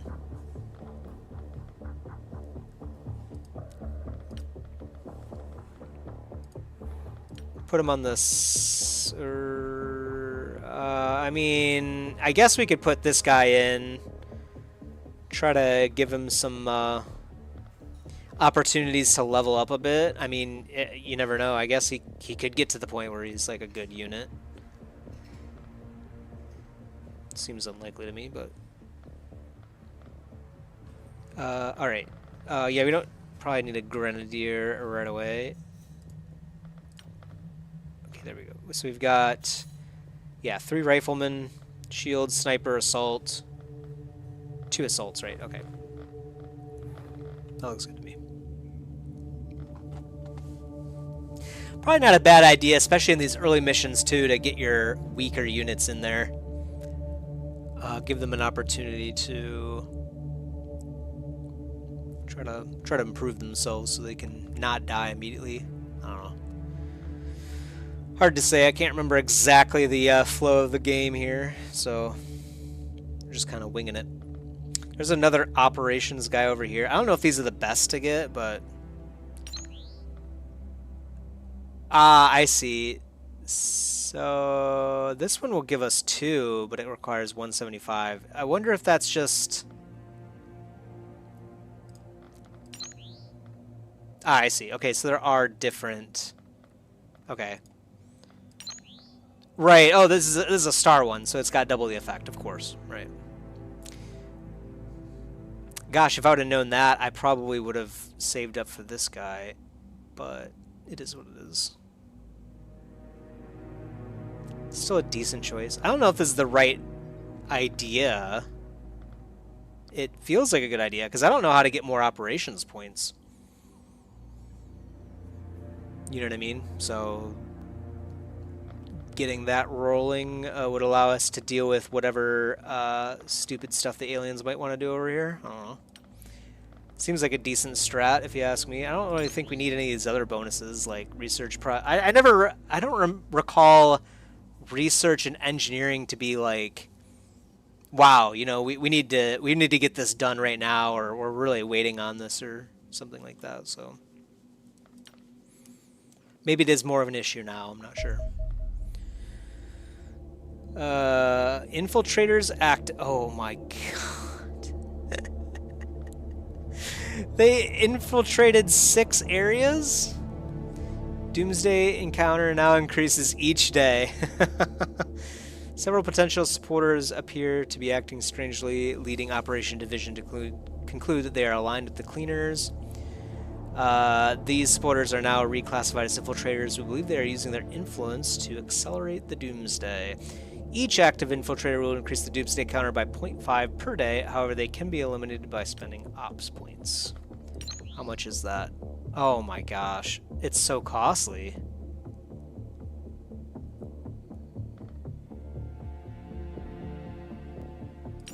And I'm guessing it never goes green, right? So it's always 100 maybe? Jeez. Reduce tension. Would that actually just straight drop the Doomsday counter? But I feel like it's probably better to eliminate the supporters for the long-term gain. Oh man. This already feels kind of hopeless, doesn't it? 6 of them? I was expecting like 2 or 3. Actually, what I was expecting was like, oh, day 7 or something, like one of them pops up. You know what I mean? Although my unmatched intellect allows me to outperform inferior experts across most scientific disciplines, my true specialism, is that a word, is the study of quantum fields. These quantum fields permeate everything in existence, yet interact with nothing. They behave exactly the same in the heart of a star as they do in the empty vacuum at the distant edge of the universe. Detecting a large number of anomalous quantum signals in the vicinity of Earth was thus rather perplexing. We now know that each anomaly represents some form of alien activity on our planet, most likely the signature of an enemy faster-than-light device. Oh gosh. Their frequency usually correlates closely with fluctuations in the quantum field itself. A rising waveform pattern means a similar rise in enemy activity, whereas a falling waveform causes the opposite. In other words, the waveform pattern appears to limit the amount of mass our enemies can transport to our world. No matter how large their forces may be, they can only deploy a handful of operatives each month. Indeed, this likely explains their historic focus on infiltration over outright invasion. Sadly, this is about to change. We've entered the early stages of a waveform pattern of unprecedented size, a veritable quantum tsunami threatening to wash us away. Alien activity will continue to decrease as the signal rises, and in less than 3 months, it will reach levels where a large-scale invasion becomes a realistic probability. So we only have 90 days. The peak will not arrive for 3 further months, during which time our enemies will be able to deploy still greater forces with each passing day. Yet should humanity withstand this onslaught, the pattern will reverse. The flood of alien reinforcements will slowly dwindle away, eventually reaching levels where the invasion cannot be sustained. Probability suggests a waveform pattern of this magnitude will not reoccur for many centuries, giving the extraterrestrials only a narrow window of opportunity for invasion. Defeat them, and humanity will be safe for generations to come. Wow, that's actually surprisingly hopeful. Alright, so, yeah, let's get combat vehicles, I guess. How's our base coming along? Oh yeah, it's still taking a while. I'm surprised I haven't seen a single UFO yet. Also, this Doomsday counter is really starting to freak me out. Killed him.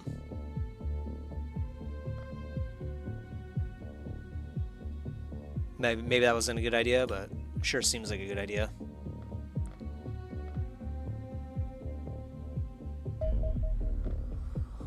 Okay, Jack Sheehan has recovered from his injuries, and we found an abduction site. Alien ground forces are abducting civilians in this region. Rescuing the civilians will improve our relations with the local region, allow us to recover alien resources. Oh, that's good. So this is an abduction. That's not good. 0 to 30% doomsday reduction. That's pretty good. If we lose, it's basically the end of the game. Let's be honest. That's like 70% on the counter. We can't afford to lose. Alright, yep. So, launch the combat team. And we do have 8 people. Oh, our sniper is wounded. Hold up.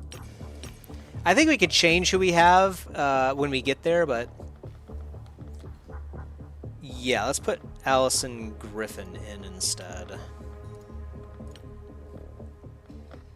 Alright.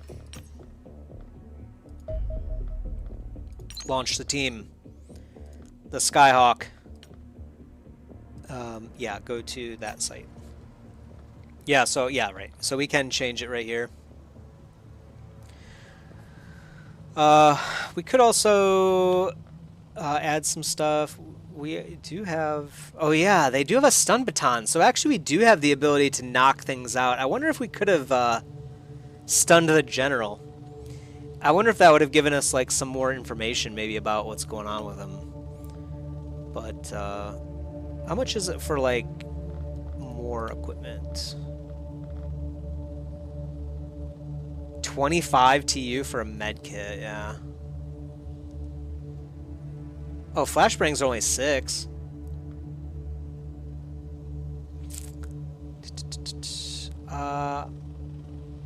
So a single shotgun round, or a shotgun mag, or whatever you want to call it. Not a mag, really, but...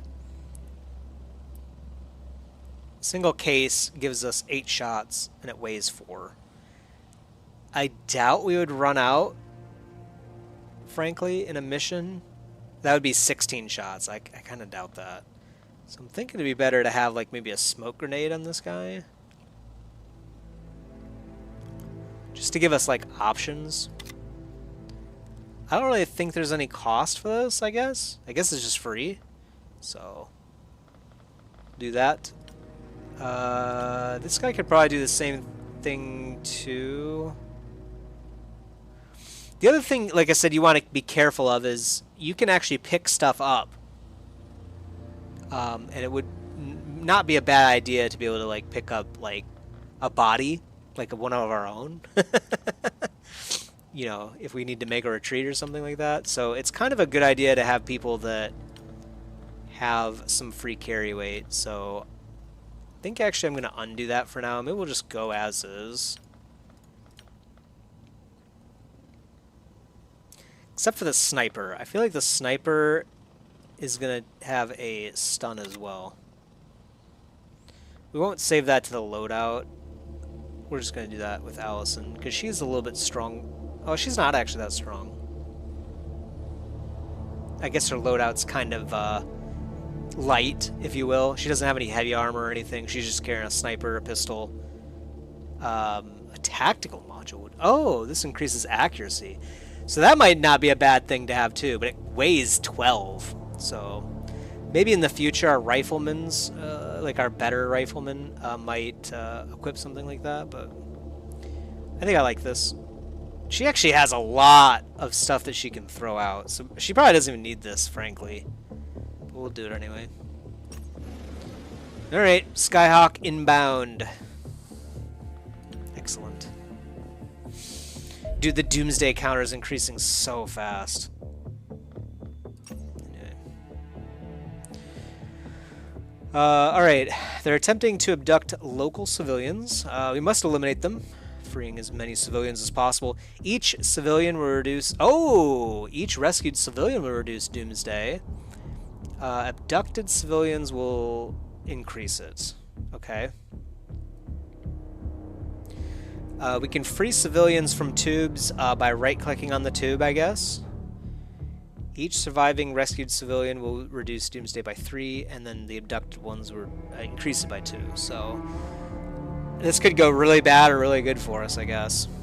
Is that in addition to the 0 to 30% bonus that we get at the end? Not sure.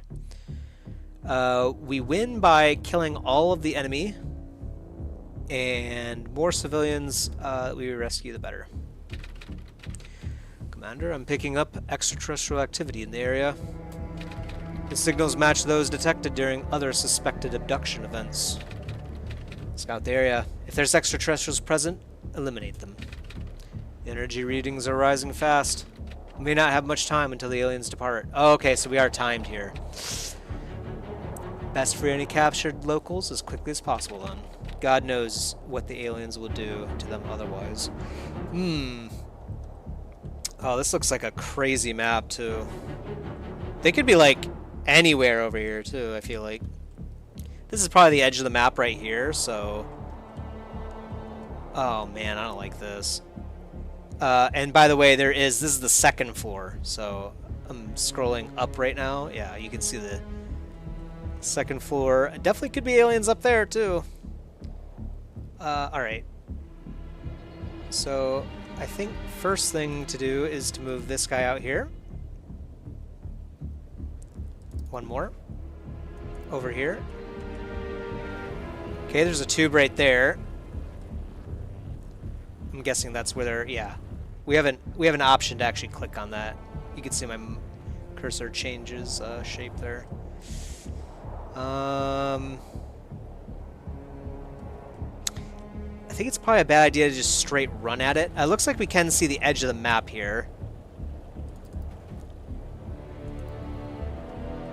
Okay.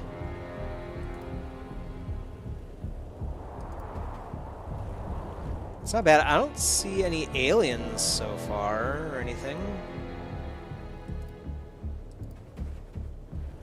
Dude, just like walking in the middle of the desert is like...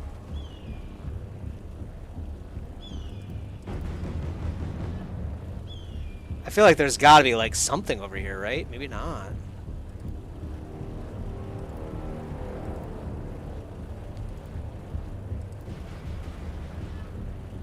There's no way. Like, really? Nothing? If I move right here, I could move back.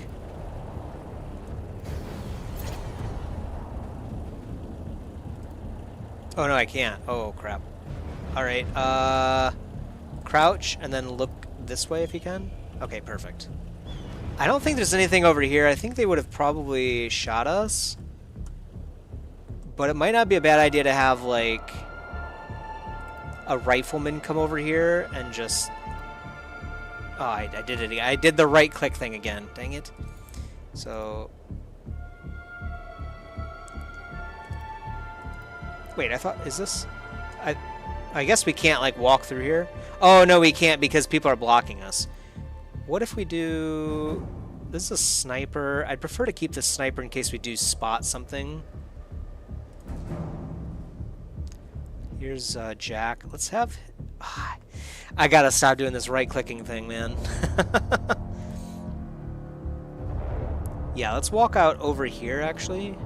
Yeah, because that safely allows us to see everything up here. Okay.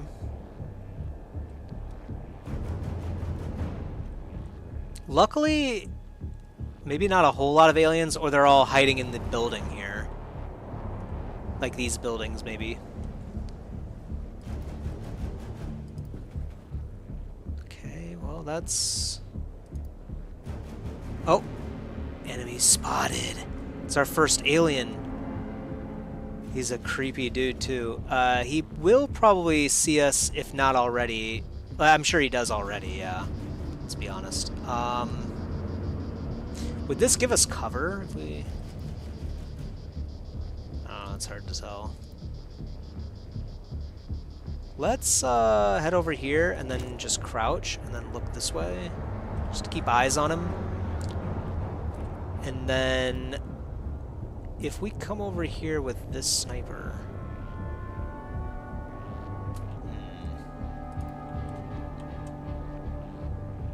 50% chance of breaking this tube. I don't know. That might actually, like, kill the civilian. Don't want to do that. Okay, we have 7 turns left to release the civilians, too. Okay, well, let's move this guy in a little bit.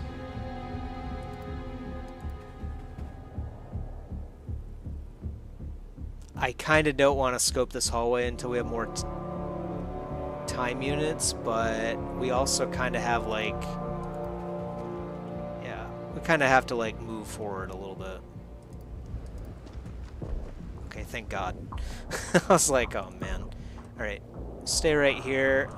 This alien might actually decide to shoot this guy, but he's got heavy armor, so it's just a flesh wound. This is the other assault guy. Oh man, there's got to be like an alien over here, right? You know what? Let's do this. Play it a little bit more cautious on this side, maybe.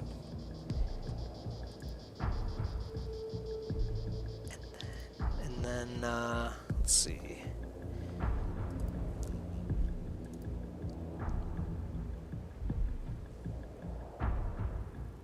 Could go right here and still be able to do an aim shot, but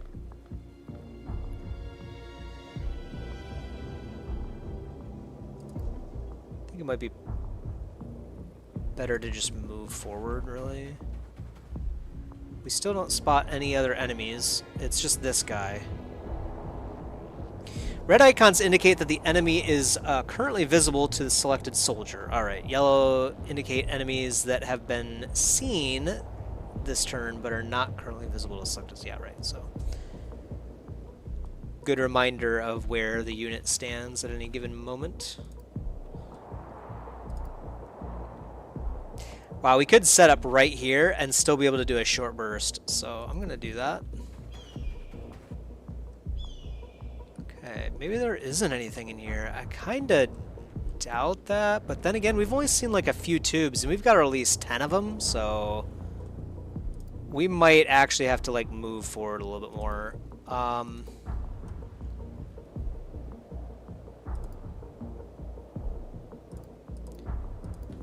Let's just kind of go in a little bit here. It's super risky, but I think that's the right call. I think we need to move faster. Kind of want to move in here too.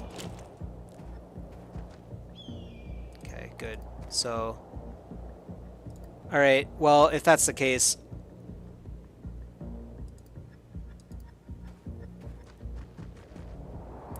let's just go in a little bit more. We haven't spotted anything else, so maybe they're all in here or something? I'm not sure. Maybe these buildings might be clear, but we can't assume that, so. And then our sniper. It would be nice to get a sniper on like a roof. Yeah, so like right here's a ladder. We could probably go up this and then post up like right here. That would actually be kind of sick. I'm assuming we get some kind of height bonus. Plus nothing can just walk up on us, which is also nice. Could also try to take a shot on this guy somehow. Oops.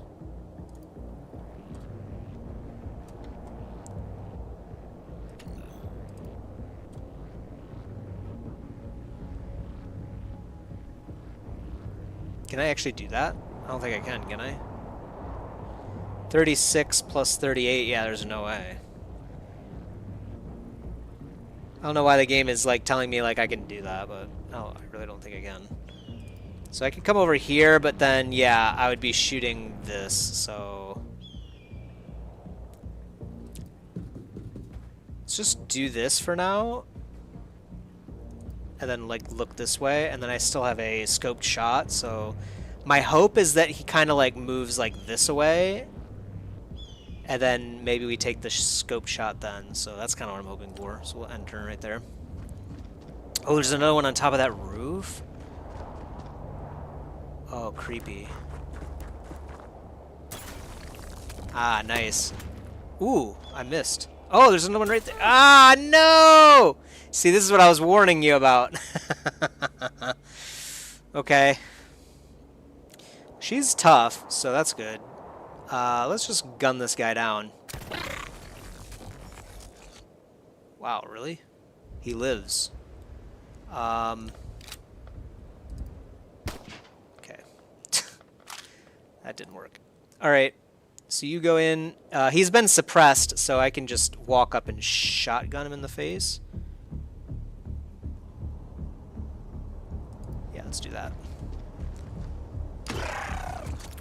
Perfect. Crouch. And we need someone to go heal him. It might be this guy's job. I think it's actually this guy's job. So we have to, like, walk up next to him and then, yeah. There we go. That's actually all of his turns, so that worked out really well. Let's look over here really quick.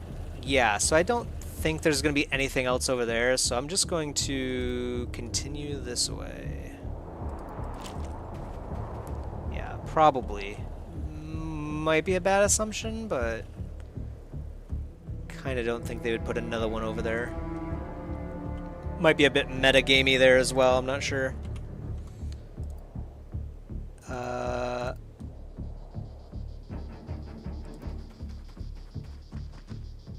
Well, I think the only one here, yeah, was probably like right over here, so I think we're cool here now. Alright, so if I walk right here, he might take another shot at me, but then I get a really good shot on him. Well, a decent shot. What about right here? It does start improving dramatically.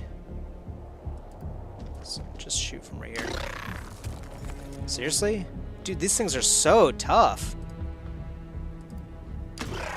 Nice. Dude, we blew a hole through the wall. Yes! Fantastic. That's a takedown. Alright, well that means you can come over here and pick this guy up. This is still... Oh yeah, there's actually a person there too. I don't know if I want to split up this much. And I kind of don't want to be... Yeah, in case someone like swoops around over here, I don't want to be like over here. Then we'll just take free hits for no reason, so... Okay, and then you can see we have the green time units up here below their HP. That's why I knew this guy still hasn't moved.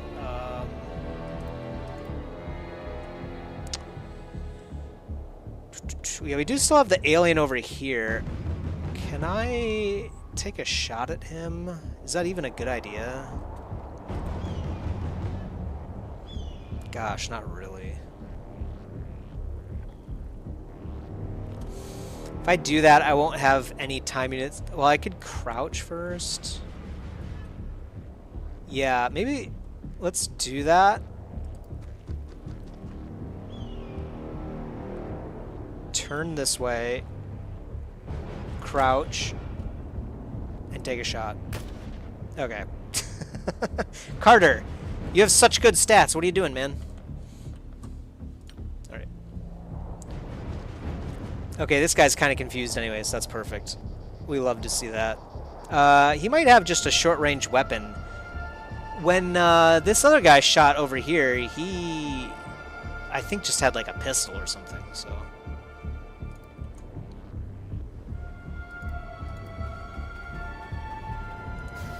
I did not realize this is actually open. That was really ballsy of me. I did not I thought this was a wall. Oh man. Okay. Well, we got away with it. I'm gonna just park right here actually. And then we'll swoop around here and then go in. There might be another like tube over here or something. We've already got 3. We only have 5 turns left, so do have to make sure we're keeping up the pace here. So we've got our sniper, and that's like the only unit heading over here, so that's kind of not good. Let's do the shotgun guy first. Okay.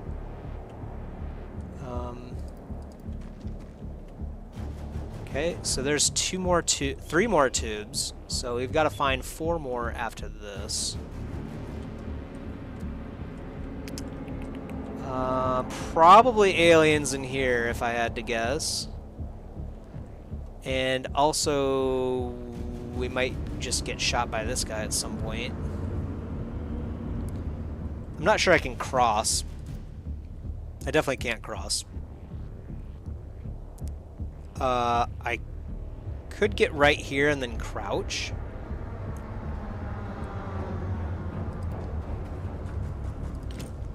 Yeah, we kind of have to keep moving, so that's just the name of the game. We're not really going to be getting opportunities to do like overshots and stuff like that. We just got to keep going.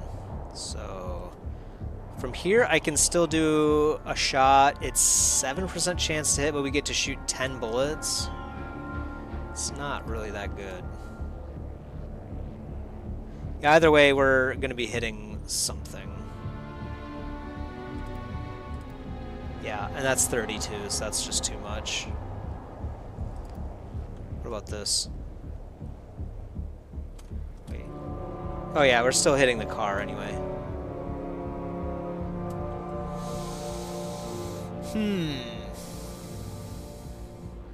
Well, I guess let's do it anyway, right?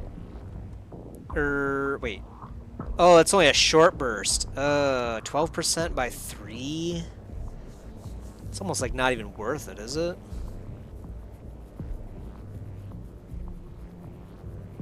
Plus it puts this unit in danger, which has already taken a little bit of damage.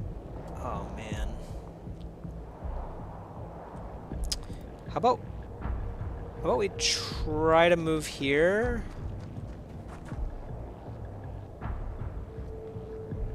And then do a pistol shot, maybe?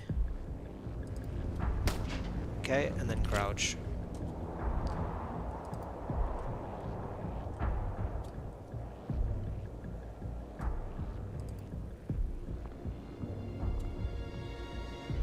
Okay, that's a pretty good odds to hit that guy. So let's do that. Oh, come on, boy.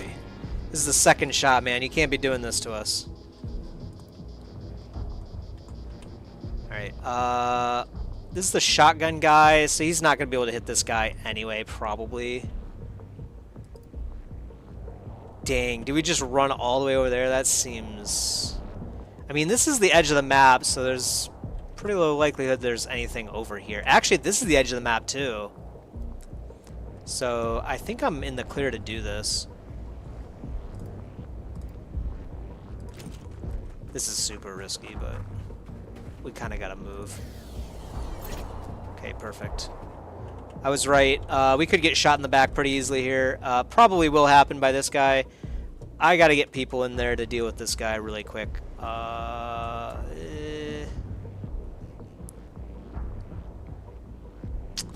Dang, it's this... this car is just in the way, you know? Okay, well, we gotta do what we gotta do. Take the shot. No. Does he have armor, too? What is that, 5? That 5 might be, like, armor.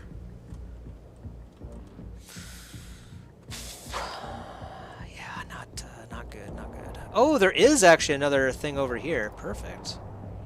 Oh, this guy doesn't have any more movement. Okay. Who does? This guy? Okay. Well...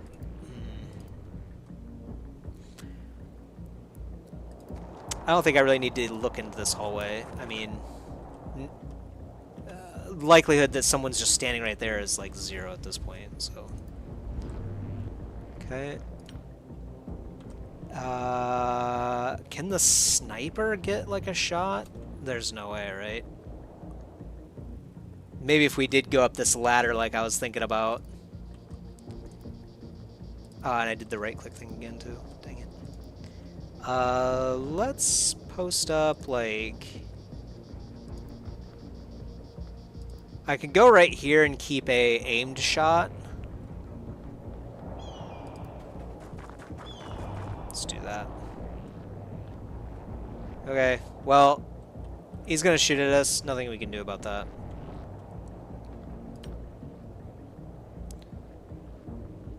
Oh, he actually came down. Oh, perfect. Ah, okay, rat. So what we can do here in this situation is throw a demolition charge. This guy has it too, actually. That's not gonna, like, blow this up, will it?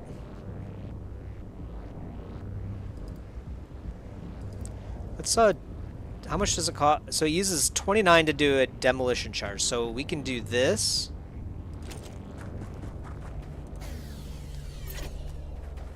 and then throw a demo in. Perfect. And it's a 100% chance. Yeah, enemy spotted. I had no idea he was there.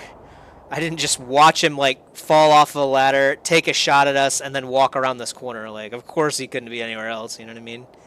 He had no time slots to do anything else. So, this is gonna hurt for this guy really bad. If I can get a good shot on him. Gosh, I guess I can't. No way. There's no way I can. This is about the same. I don't want to hit my own dude, obviously, which is what this would be. So you can see the 25%, minus 25%, minus 20%. Yeah, so we have to do this shot.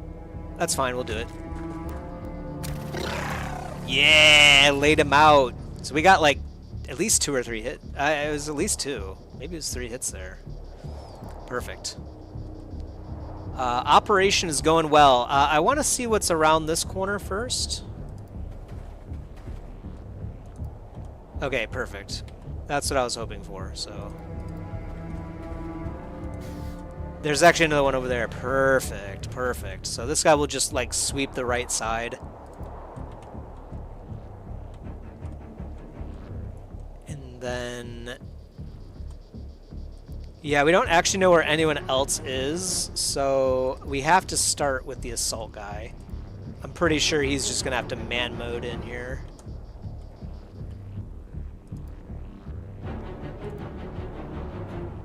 I hate it when that music starts up like that too, like dun, dun, dun, dun, dun. Like, oh gosh. Yep, exactly. Yeah, you're about to make a mistake. We could throw a flashbang. Perfect.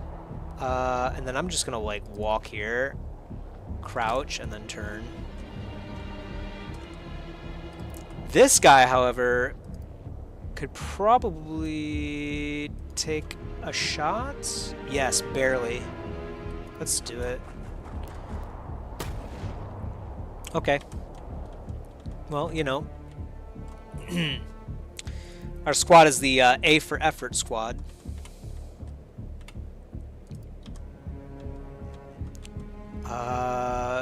Actually, yeah, so this is the edge of the map, so there, let's see. We've got 4 more to release. We've got 2 right here. And we've done all of the others. So there's got to be like 1 and then a second one over here probably. Just like trying to think of where they might be. This is a shotgun guy too, so we kind of want him to like get in the action. Oh, he can actually jump through this window. Oh, that's sick.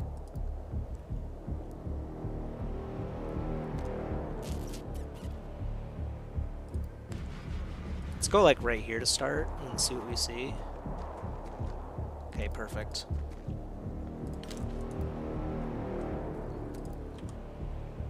All right, and then you are a medic. Let's just have you move in as well, I think. Do we want to move you in all the way? Let's just move you in behind this wall. Safer.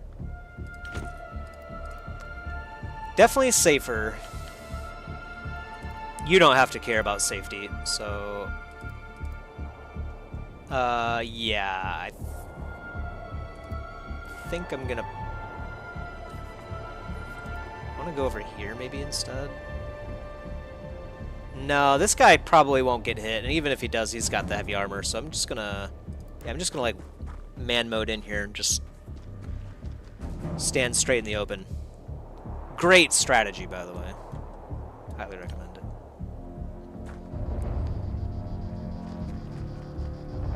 Okay, this guy's just hiding in a corner, it looks like. Alright, well... I have... oops. Well, now I don't. Wish I could undo that. Alright, well... Yeah, I don't really want to, gosh, I kind of have to, like, stay right here. We still have 3 turns. I'm going to stay right here because I can still do a normal shot as a reflex if I do that, so... we do still have a demo.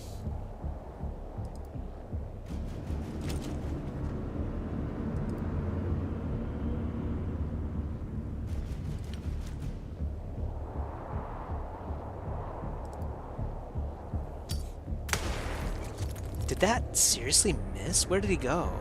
Oh, I'm confused now. Maybe we wouldn't have heard him if we didn't have visibility on it, but I think we do, so I missed him, I'm pretty sure. What is it? Wait, he's hiding in this corner. Dang it. So I didn't aim it properly. This guy also has a demo. Oh, you know what we could do?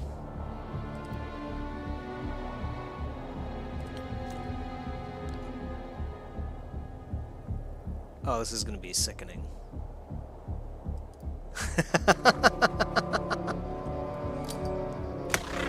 Yes! And now we can shoot him in the back. Might not be a good idea because he doesn't see me right now, but I'm going to do it anyway. 24%. You know what? For the YOLO. Okay. That was terrible. Fair enough. Alright, this might actually be the last alien. I'm not sure. Let's have this guy go over here and rescue this guy. Kind of like the long trek, but I think this might be like...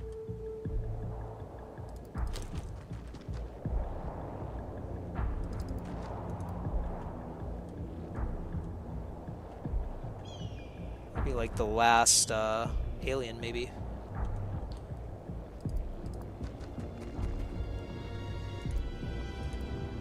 Okay. Okay, that's good. We found, let's see, 1, 2, so there's probably like 1 right over here.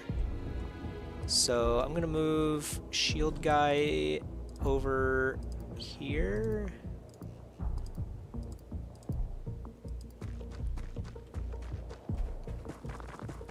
Because I'm pretty sure this is the last guy. Hopefully, dumb alien shoots this guy. I'm hoping. Hopefully not this person. Alright. Let's see. I guess you could just sweep this area. I mean, I don't... You're not going to be able to, like, get over here in time, I feel like, to do anything. Yeah. That's fine. Heavy... Yeah, same kind of dealio. Let's, just get you in over here. Might be another alien, I guess. Could always be. Alright, end turn. See what this guy does. Oh no, please don't get shot, dude. Okay, good. Oh! Does he shoot again? Oh! Is he dying? He's actually got 11 HP left, so he's still good.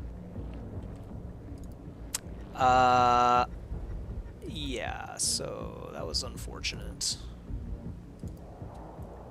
I wonder... We have someone with, like, batons, right? Oh, it's this guy with the baton.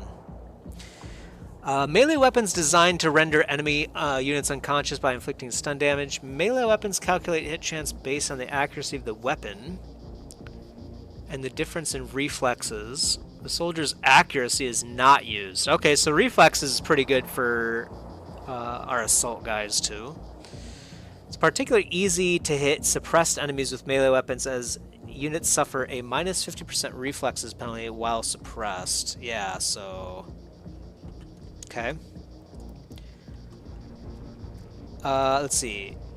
This is our sniper, so I'm going to stun this guy. Not me, right? I think that's out of my range, right? Let's see. Yeah, there we go. And we still have enough for a snapshot, too. Get domed, man. You know, this might be crazy. I might have this guy go over here, but let's try to kill this guy first. I kind of want this guy to heal him, but let's see. It's a bad chance to hit no matter what. Okay, how about what we do, like, yeah, let's just do like this and just shoot him. Okay, dude, you almost took one of our own guys out of the game. This uses 25 TU, so yeah, we can't, like... Okay, I think we have to do that anyway. 'Cause this guy's, like, almost dead, so we can't really mess around with that. So... we could do a short burst from right here.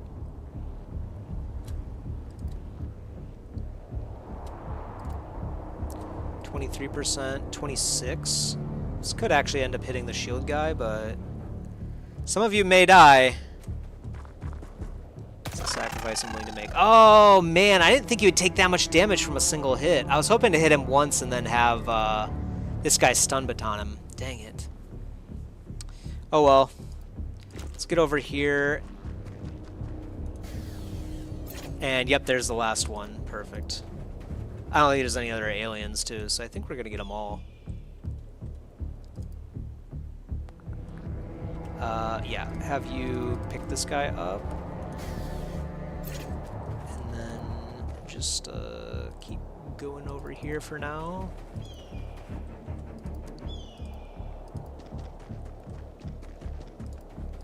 And you just double check this area just to be on the safe side. Should be fine.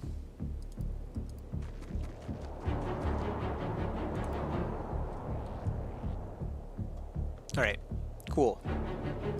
You could probably, yeah, keep moving.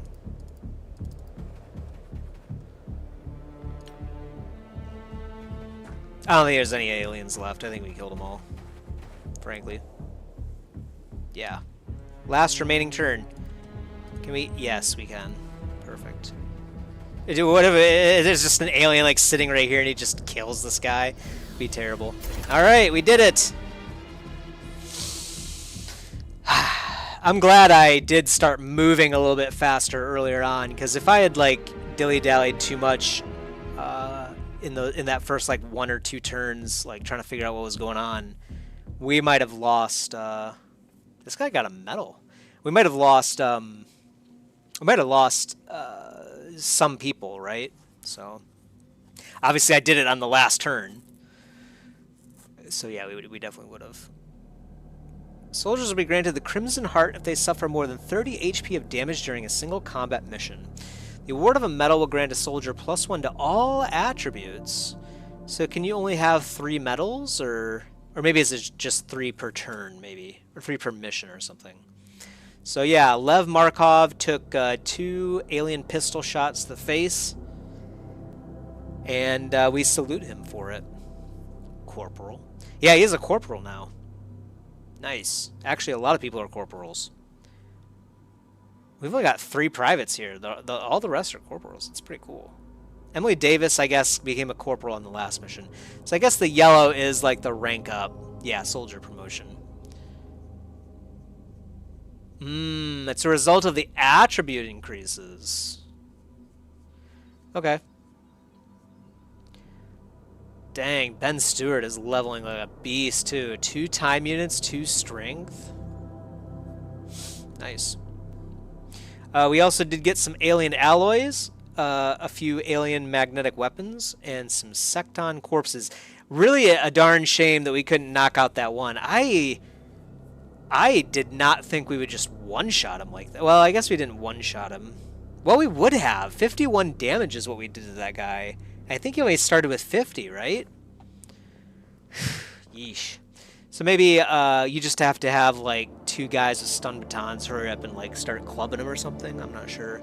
Or maybe you just eat damage basically when you do that. Like, we could have easily like lasted another turn. I don't think he could have killed someone outright. At least I don't think so. So maybe it would have been, because actually we flashbanged him too, so we'd have had 50% less time units in that last turn. We definitely could have hit him a couple times with stun batons to try to get him down. So we'll have to remember that for next time. At least when there's like only 1 alien left, you know what I mean?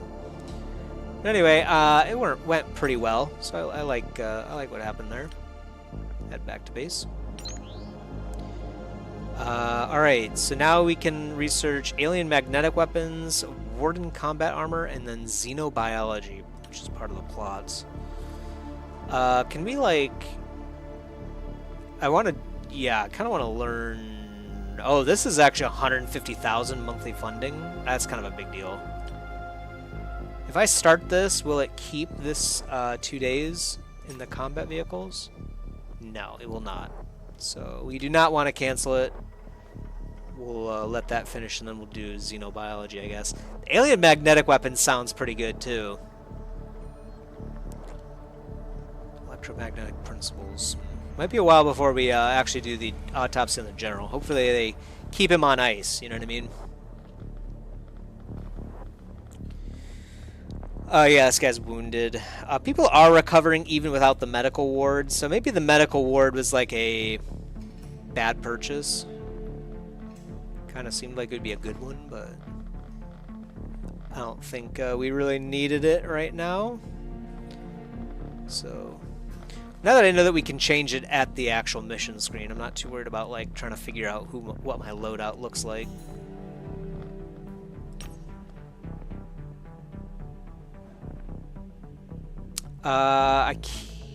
Can we like just sell cleaner stuff? Maybe we'll give it a little bit of time and see if like some mission or some request comes up for some things, but it might be that we can just sell things of value. The alien alloys I probably wouldn't sell, and the alien magnetic weapons, because these might actually be something we can convert into our own stuff, maybe. Or like you can only make a magnetic weapon if you have an alien magnetic weapon as like a resource. I can't remember. And they might have changed it too, so I'm not relying on any of my previous knowledge from when I played, honestly. Just basically treating it like a new game. So, yeah, we've got a few days before things get built here. Alien alloys. So yeah, we do want to keep the alien alloys, I guess. My preliminary analysis of the recovered alien equipment suggests widespread use of a previously unknown metallic substance. This super heavy element is clearly artificial in origin, being far too massive to occur naturally. It is fundamentally unstable in its natural form and thus only ever encountered as an alloy. The properties of these alloys vary dramatically based upon the constituent metals, but appear to range from truly remarkable levels of strength to more exotic behavior such as superconductivity. Oh man, this is like the scientist's wet dream, man, superconductivity. This likely occurs because the nucleus of each atom is so large that the orbiting electrons are approaching light speed. Dang, that's crazy. Nucleus of each atom is so large that the orbiting electrons are approaching light speed. That's wild. Hence, the element is governed not by the established rules of classical physics, but by the bizarre possibilities of quantum mechanics. One suspects we will find many uses for these alien alloys as my research continues. However, given we lack the technology to synthesize them ourselves, we will need to scavenge whatever possible from our foes. And do that we will. Do that we will. But I think that is enough Xenonauts for me for today. We've got a pretty good start, I think, going on here. We're starting to make a little bit more money. I'm not sure when... Oh yeah, it did say monthly funding, so I guess maybe we would get the month bonus at the end of the month. So it would be a good idea to get our xenobiology done next before, you know, the second month occurs. That should give us, what, like 200 something thousand funds for our first month, so that'll be nice. And obviously we're going to get the base up and running a lot better in the future too. We'll have a medical center so that people recover quickly. Training center, of course, so that people can improve themselves. And maybe we could build a second aircraft too, which I'm assuming we're going to need. Some of these UFOs are really deadly. I mean, we lost the first one in that tutorial, so probably should have a second one so we can make sure we deal with at least smaller UFOs, I would imagine. So pretty soon we'll have all those things and actually start to look at these alien magnetics perhaps in the next one as well. I hope you enjoyed. Xenonauts 2 is great. I really love what they did with this game. I never actually played Xenonauts 1, and I never actually played XCOM either. I've just seen the memes of like 99% chance missing like all the time. And we haven't seen anything bad like that yet. I mean, we've been missing things that we should have missed, I think, in this game so far. But it will be fun to see what kind of things we miss in the future. So, yet again, if you made it this far, that's crazy. If you want to have your name in our roster, let me know. I'm not sure it's possible, but I'm going to look that up because I'm pretty sure it was in the past. But maybe I'll play around in the game a little bit more and figure that out. Maybe it's not a thing, but I think it is. So, anyway, I hope you enjoyed as I have, and I'll see you guys next time. Peace.